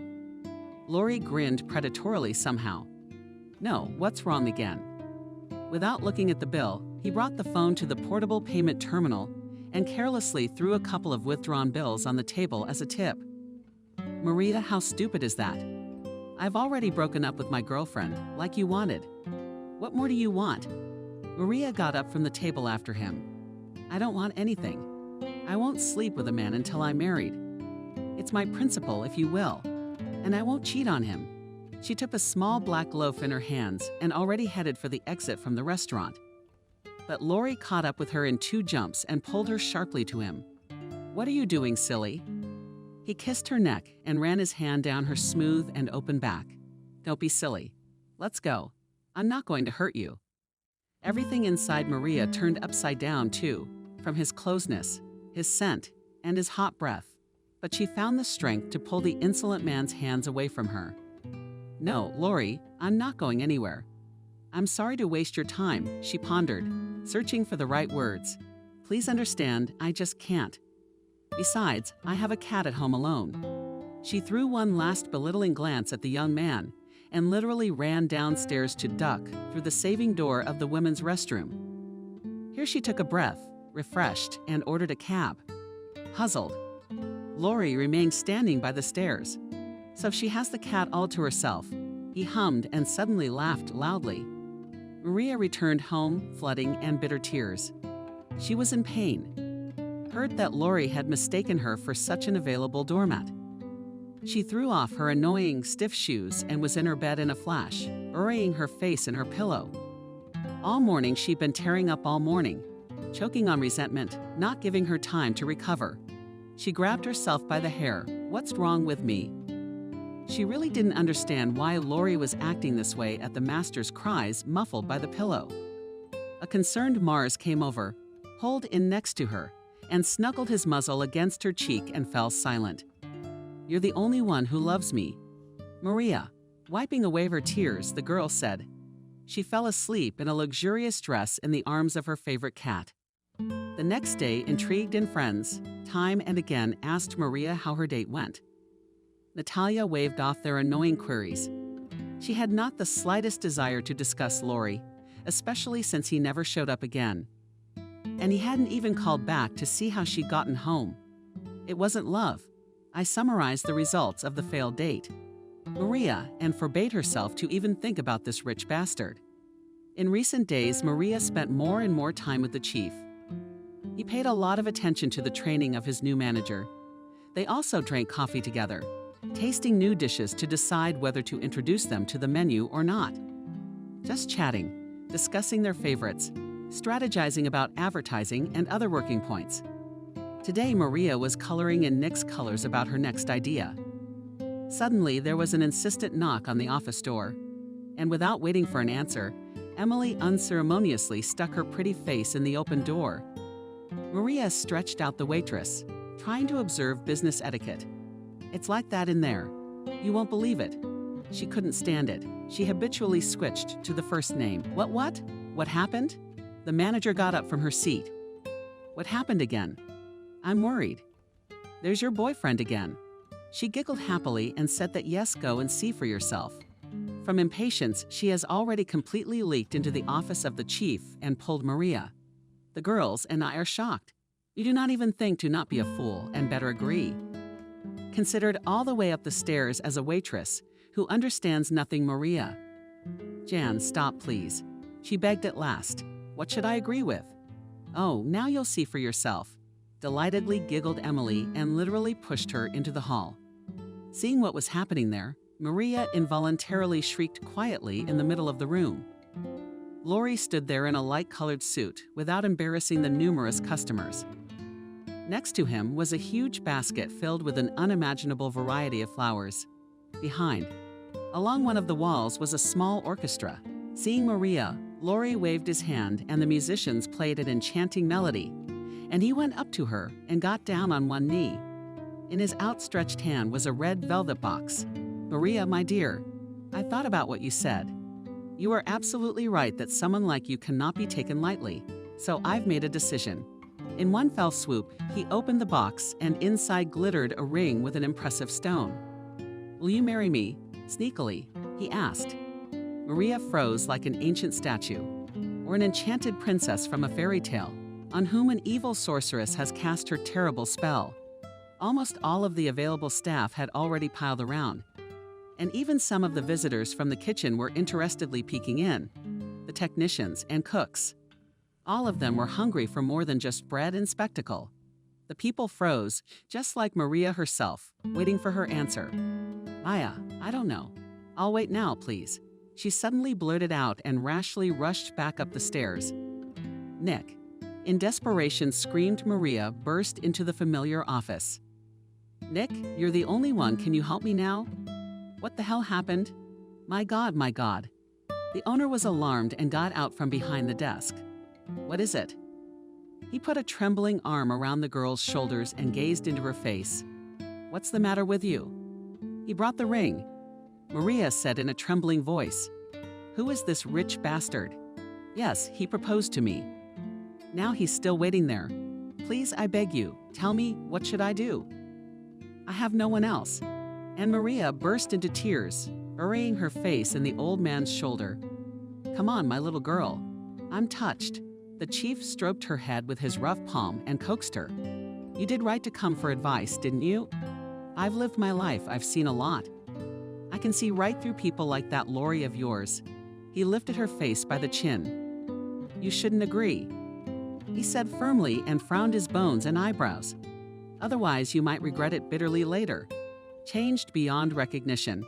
He spoke with such trepidation in his voice, with such evidently audible and sadness, as if he were instructing his own child. Now go and take your fate in your hands and think hard about your decision. Don't chop off your shoulder, he told her lastly. Maria felt dizzy and her eyes darkened. For a second, it seemed to her that two different beings were sitting on either side of her shoulders, each whispering advice to her. One of them was saying, "Of course, go for it, you fool. Such a chance falls once in a lifetime to let you go, and you'll never meet such a man again." And the other soberly said, "Do not jump into the maelstrom with his head. If he really loves you, he will understand everything and wait until you are ready." And here she stands again, in front of him, already visibly nervous. What did she present? He laughed, trying to hide his disappointment after her flight. "So what do you say to me? Darling, I love you and I want you to be my wife. What else do I have to do to get you to say yes?" I said it quietly. I think she saw with her eyes. The hall, frozen in anticipation. Then she looked into Laurie's eyes. In them she saw what she wanted to see. Boundless love, expectation, hope. "Of course I agree," said someone suddenly, as if from beside her, as if in her place. And she herself had not yet had time to realize anything, as all around shouted yea. Bitter, and a small orchestra played some bravura music. The hall simply exploded with applause. Visitors and employees smiled and congratulated the lovers. And already she has a huge ring on her finger. Laurie hugs her by the shoulders, kisses her on the lips in front of everyone, and only crashed into memory unpleasant dissonance. A maliciously unpleasant stare, a day apart from that first kiss that happened on the patio. That public kiss and the shocking engagement that followed was only the third in her life. The very first. It had happened as a teenager in Maria's native orphanage. Mike, her young lover, was a peer and classmate of the girls. When did they realize they liked each other? They were both 16 years old. Teenagers were shy for a long time. But one day, burning interest and sincere feelings outweighed, and hiding somewhere in the background, the guys kissed for the first time, and then their relationship failed to fully develop. Mike left the orphanage a couple weeks after that kiss. Unlike Maria, the guy had parents, but at some point they were deprived of parental rights. And it was in that period of time when lonely and vulnerable Maria found, as it seemed to her, her man in this world. Mike was taken from the orphanage by some distant relatives, having formalized the guardianship more. Maria had never heard anything about her lover, so Lori was not her first love in the classic sense of the term. But he managed somehow to find a sensitive string in her soul kissing him. As far as she was able to analyze it, already being alone with herself, it couldn't compare to that kiss from her distant youth, but it was more confident and mature. He was a real man, the kind of man she would be like a stone wall behind. At least that's how it seemed to her.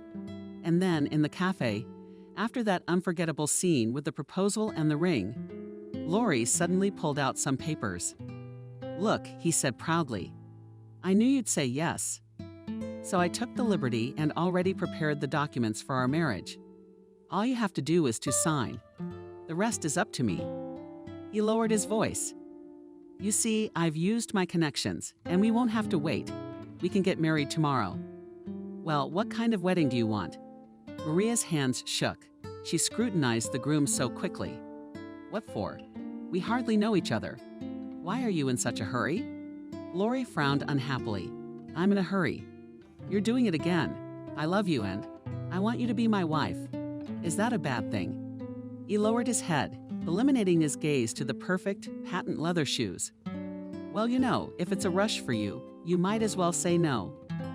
"I thought you loved me too, and you don't," sharp shouted Maria. She was immediately embarrassed by her excessive emotionality. I looked at her with attentive and sad eyes. Nick looked at her, standing in the corner of the hall. She turned back to her lover. "I mean, I love you too. I just didn't expect it to be like this." The guy smiled again. "What do you mean, sweetheart? I'm trying especially for you." He shoved the paper into the girl's hands and took out a gold-plated Parker from his pocket. "Go ahead, sign it." Maria frowned slightly. "Read the document." Lori was not deceived. It was indeed an application for the registry office. She carefully studied everything written. Then she asked in surprise, "How did you get all my information?" Lori winked cheerfully at the girl. The power of love. Maria smiled weakly at him. She had already put her hand to sign, but something stopped her. The girl thought about it, and the recent words of the boss came to her mind again. She twirled the pen in her hands, and yet he signed it. This is fate.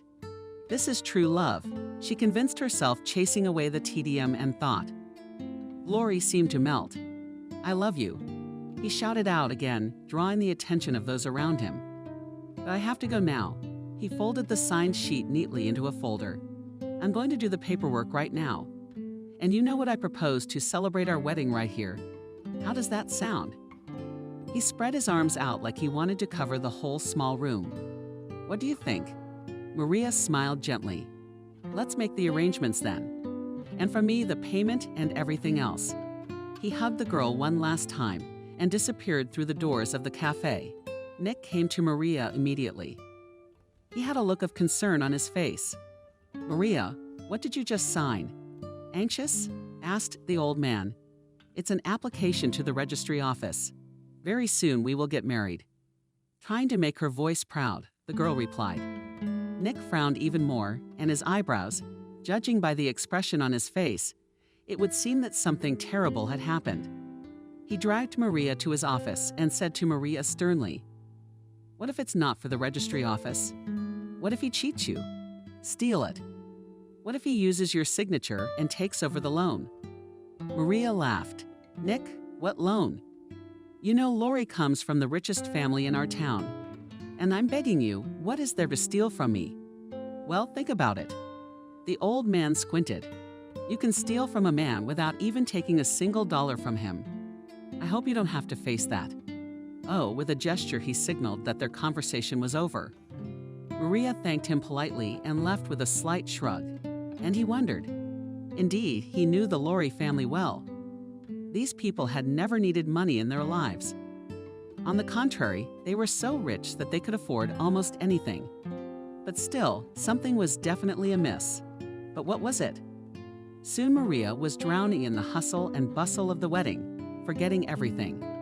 She carefully picked out everything that even indirectly related to this wedding, her wedding. She couldn't quite believe how lucky she was to have Lori, and she had been picky about the flowers. She sat for hours studying the festive menu and even the color of the napkins. Maria agonized for several long and tedious hours. She wanted everything to be beautiful, unforgettable, perfect. Although the guest list was quite modest, it was mostly Lori's friends. Maria didn't have anyone to invite. The main guest of the girl was her boss, Nick. Obviously, he was not delighted with this wedding, but of course he did not refuse the invitation. Maria endlessly respected and even loved this hot old man. After all, it was he who gave the girl everything she had now. After all, it was thanks to him that Maria met her future husband. A few days before the wedding, another unpleasant circumstance came to light. The parents of the groom will not be able to come to the wedding because he is away abroad and they have some urgent business there. Maria, of course, was upset by the news, but did not let it show. Besides, Lori promised her a family feast after the honeymoon. "Trust me, baby, you won't lose much by not seeing my old people at the registry office." On the big day itself, Maria expected another surprise Lori arranged so that the registry office and the registrar is solid. Solemn Lady came to them herself, and the whole wedding took place within the walls of the cafe. It turns out that this service is called off-site registration. Maria quickly looked on the internet. Really exists such a thing. As for her herself, she prepared everything just fine. The hall was decorated with white and lilac flowers. The main color of the holiday she chose lavender. Having decorated everything in delicate bed colors, Lori's friends turned out to be expectedly peculiar. All as one were incredibly glamorous and rich and powerful people. They peered at the cafe meticulously, but apparently out of politeness, without saying a single word. But their gazes were definitely filled with dislike and arrogance. Maria tried not to pay attention to such trifles. Nothing on this day could spoil her joy and happiness. Even the disgruntled looks of the groom's guests, waitresses, and banquet attendants were divided into two camps. Some were happy for Maria, cheering her up and complimenting her gorgeous white dress and great hairstyle. Others never managed to hide either their dislike or their obvious envy. From Maria's side, as bridesmaids acted Emily and Lita on the ruffled condi dresses. And when the newlyweds exchanged rings, even the most disgruntled could not hide their joyful smiles. And Nick himself did not hold back a single tear. He saw how happy Maria was, saw with what awe and with what love her newfound husband treated her. I must have been wrong. The cafe owner thought to himself, love catches up with people sometimes in the most unexpected places. And isn't my Maria the most beautiful girl in this world? Right after the newlyweds' dance, a tall and statuesque girl approached them. She looked to be about 30. She was dressed in a gorgeous black silk dress.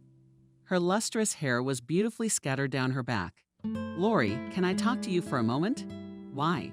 With a smirk, asked the guy without releasing his young spouse from his embrace.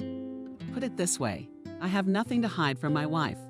And he laughed merrily, looking Maria in the eyes. Maria was embarrassed. "Well, if it's something important." "No," said Lori.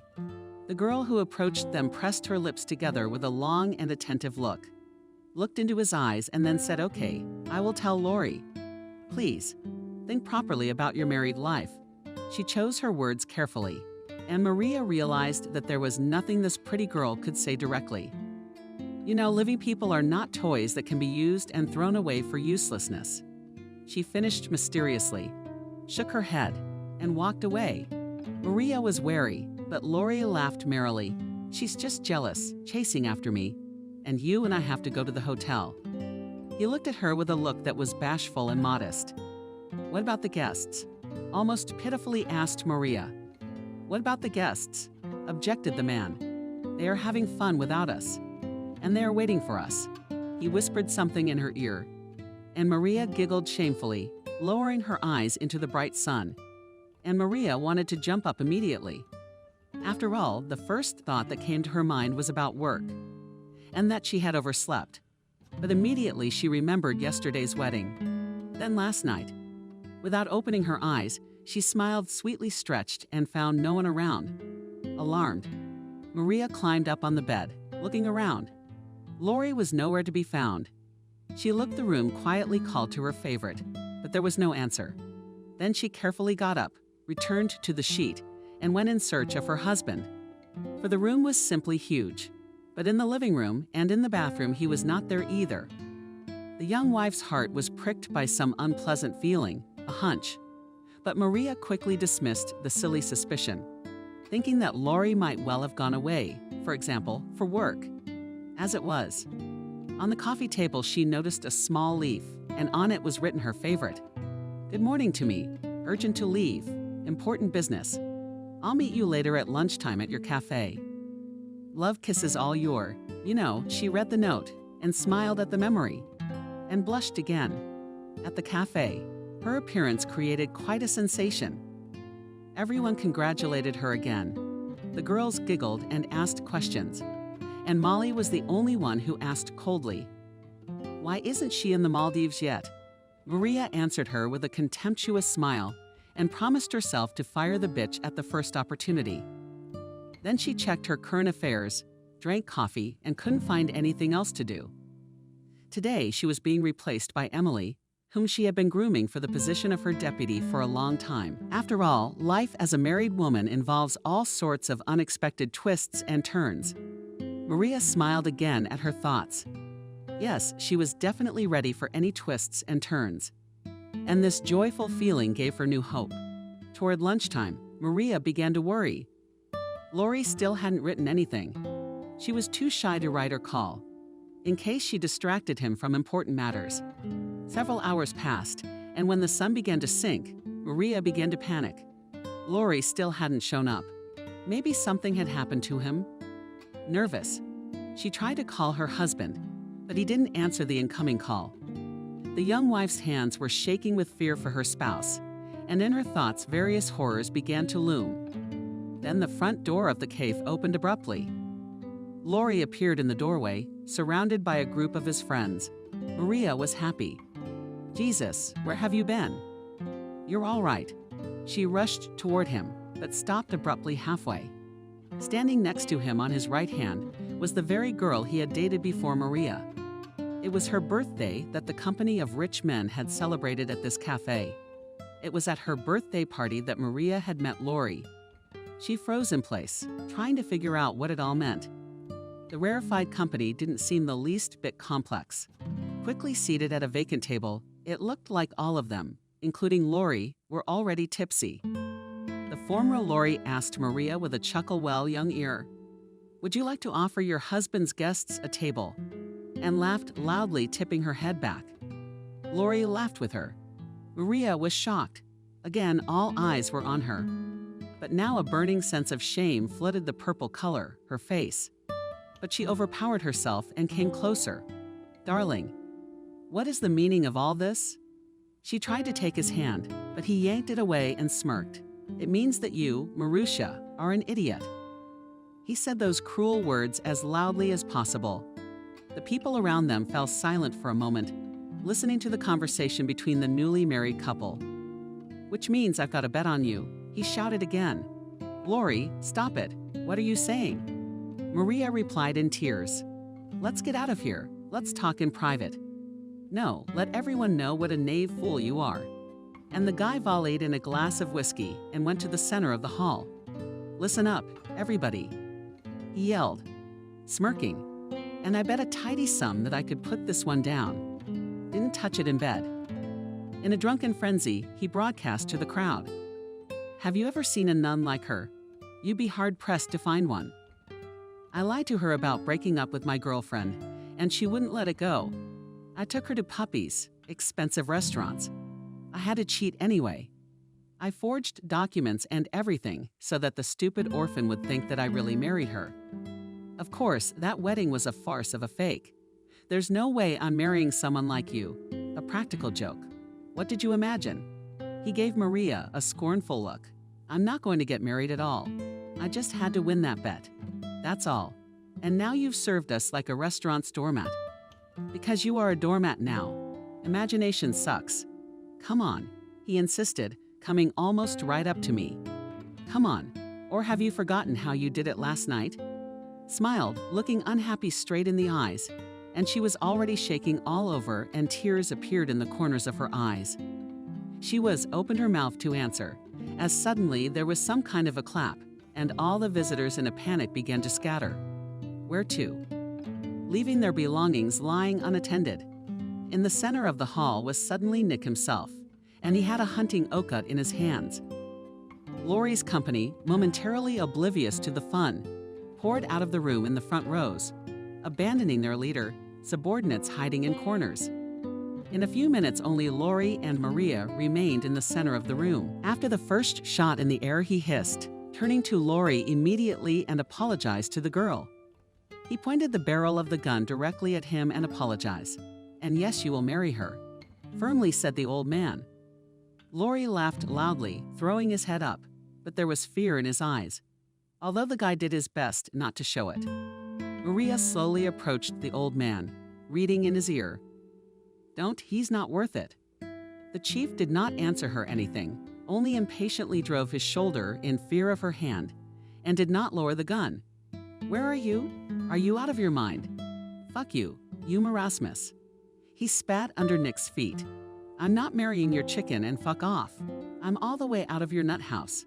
He made a move to leave, but the stern voice stopped him again and apologized to her. And fuck you, shouted back the frightened Lori. Shoot, you weakling, shoot, and then my parents will do this to you. But Lori didn't get a chance to speak. Another shot rang out. Nick was aiming at the floor next to the bastard's legs, but accidentally hit one of his limbs. The downed young man howled in pain. Maria howled in terror. The cafe workers ran out of their hiding places. Nick slowly approached the guy lying on the floor. You apologize and marry her. He repeated stiffly. He looked around at his staff and tossed carelessly. Call an ambulance for this scumbag.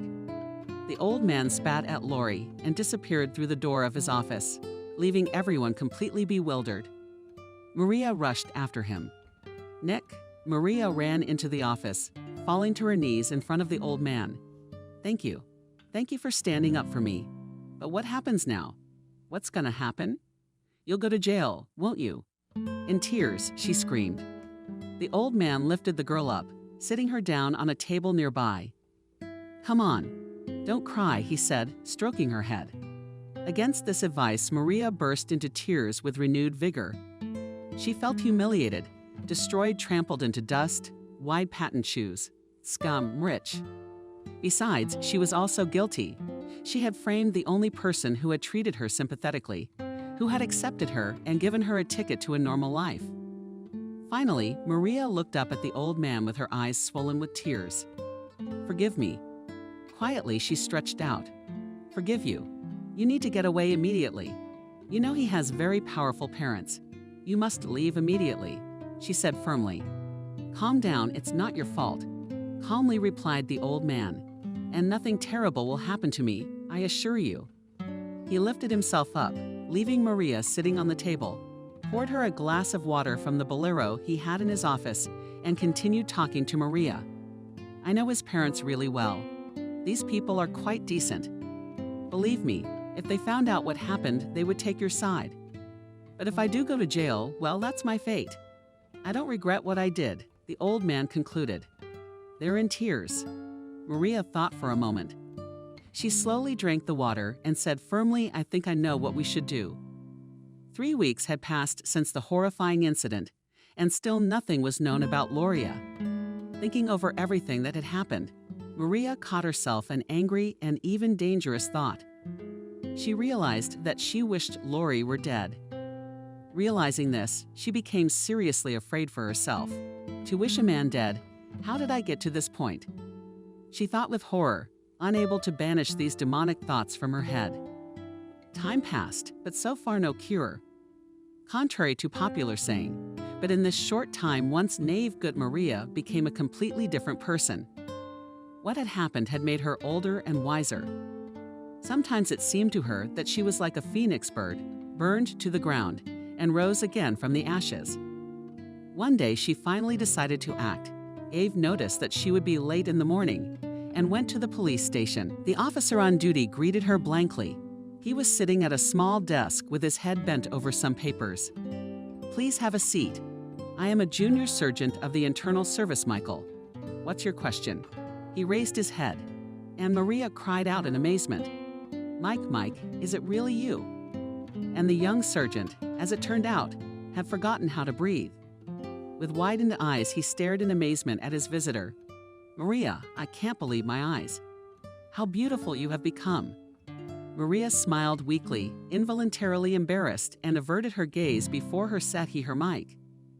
Her first and probably only true love. The last time they had seen each other was many years ago, the day when he was still a teenager leaving the walls of the orphanage. Since that day, she had often thought of him very often. "You're an investigator now." "Yes," such a young guy smiled broadly. "Well, almost. I'm still an assistant. I'm a fast learner. My superiors praise me. They say I'm gonna do great." He took a breath and stopped talking. "What about you? I'm a fool to be crucified." "Something happened to you, didn't it? Come on, tell me."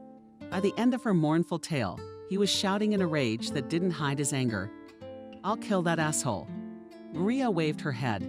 No, calm down, please. He's not worth it." Eventually, after consulting with senior colleagues, they prepared a statement accusing him of fraud and rape.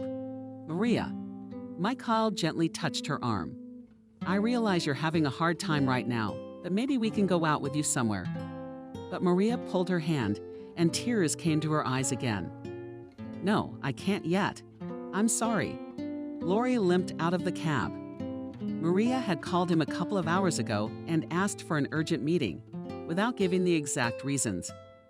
The guy was at first taken aback by such impudence, but after thinking about it, he decided to meet. He immediately called his friends, inviting them to go together to mock this bearded beard. He cheered them up, but most of the warm company of majors did not want to get involved in the story again. In the end, only 2 people wanted to go with Lori: his girlfriend Helen and a buddy named Jacob. Helen helped the guy out of the car, holding him by the elbow. His leg was still in a cast. Jacob was shy in the bright sun, standing already near the door of the cafe. Lori hesitated, looking at his girlfriend. "Why do you forgive me everything?" He mentally asked this question to himself when the door to the cafe opened. Lori prepared to shout some nasty remark about his fictitious wife, but froze in place in the hall in the company of Maria and that fictitious old man who had almost shot him, sat his own parents. "There you are," the boy's mother looked at him menacingly. "Sit down." She pointed him to the seat beside her like a schoolboy in a Skoda. Lori slowly lowered himself into the seats offered to him.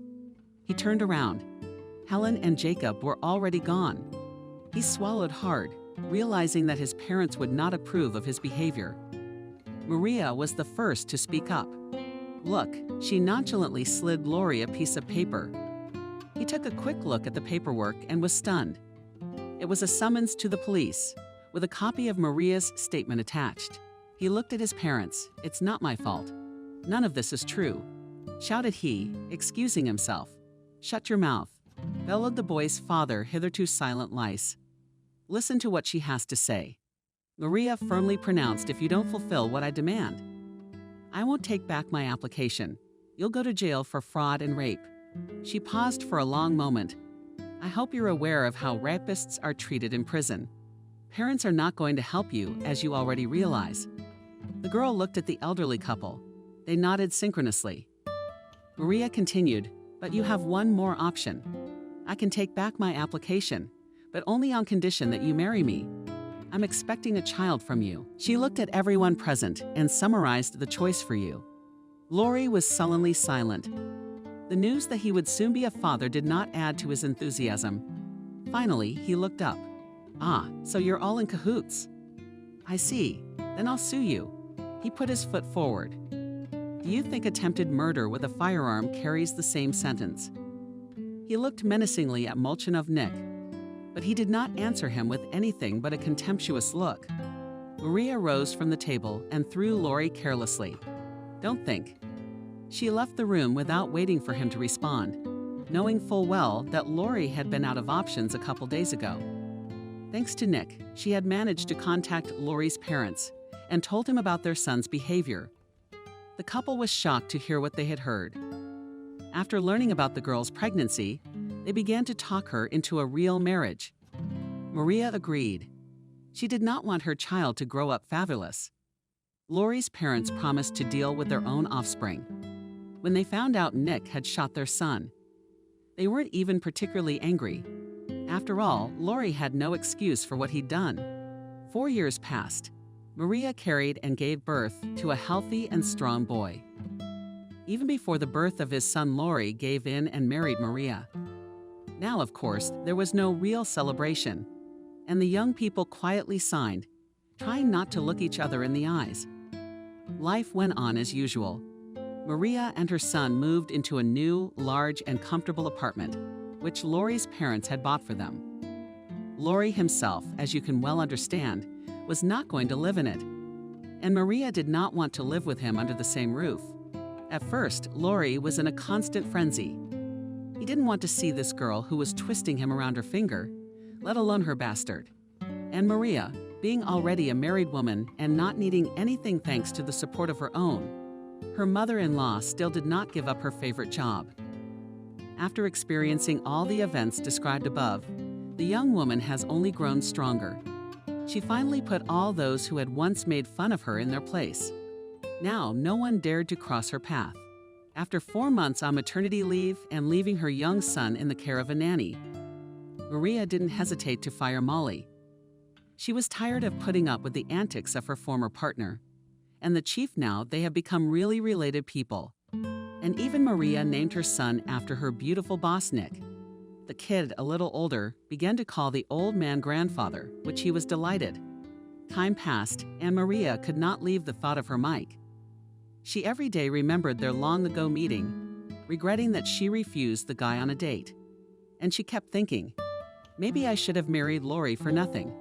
I could never be happy with him. These thoughts didn't make the woman happy, but she was afraid to change anything. After all, he was the father of her child, and his parents had done the most decent thing for her. Family ties were more important than anything to her, having grown up without relatives. Or was it? Lori was slowly getting used to his new life. His notorious freedom was still not threatened by anything but a stamp in his passport. But after a few years of dissolute life, he suddenly realized that he terribly wants to see his son. Maria did not deny him this desire. I remember that he is the boy's own father, and the child is not guilty of anything. To everyone's surprise, unlucky. Both father and little son quickly found common ground. "Mommy, my daddy is so good, delighted," said Nick. "He can grunt like a real pig." Maria didn't know whether to laugh or cry at such a message from her son. Getting older over the years, Lori had actually rethought a lot of things. One crisp evening, he decided to do something important. "Maria, hi, could you meet me?" "What is it?" "There's no way we can discuss this over the phone," Maria asked, putting Nick's things in a neat stack. "No. Can I come to your place?" "All right," she shrugged. "Come over, just don't be late. Nick's in bed by 9. Opening the door. An hour after this conversation, she was stunned. Behind the huge bouquet, not even Lori's face was visible, saying nothing. He stepped inside, knelt down on the bottom of her knee, and handed her a small red box. "What's this for Lori?" The woman, perplexed, looked at her fictitious spouse. "Are you up to your old tricks again?" "Maria, no. What are you?" "It's been so many years. I've changed. Don't you see? I've been thinking a lot, and I finally realized I really love you. All I want is to live together with you and our son." He looked into her eyes, hoping to see tears of joy there. But Maria's face expressed absolutely nothing. Maria looked calmly at her so-called husband. He was kneeling before her again. This time so pathetic, exactly pathetic. She felt nothing but pity for him. "You are hopelessly too late for that, my dear." She smiled at last, with only her lips. "It seems that now you and I are at last even." "Maria." He tried to grab her hand, but she yanked it away sharply. "No, Lori, you can see Nick whenever you want." "What about me? I don't love you anymore. I don't think I've ever really loved you. I'm filing for divorce tomorrow." A leisurely gait. A young, beautiful, self-confident woman walked along the embankment, reaching the very bench where she and the girls used to sit many years ago. She smiled, went to the ice cream stand, bought herself the biggest cone, and with a satisfied sigh, sat down and looked at the bay. Now she knew for sure that there was not and had never been a place in her heart for Lori ever. Her big loving heart belonged to only 3 living beings in this vast world: her little son, her named Father Nick, and the old fat cat. But maybe there's room in it for someone else. Who knows? In the distance, a male figure gradually emerged from the fog. It drew closer, taking on a familiar shape, and finally became fully embodied. "Maria, hello. How nice to see you. How are you? What's new with you?" he asked. He sits down next to me. "Hello, Mike. I called you to tell you that I divorced my husband yesterday." Maria smiled.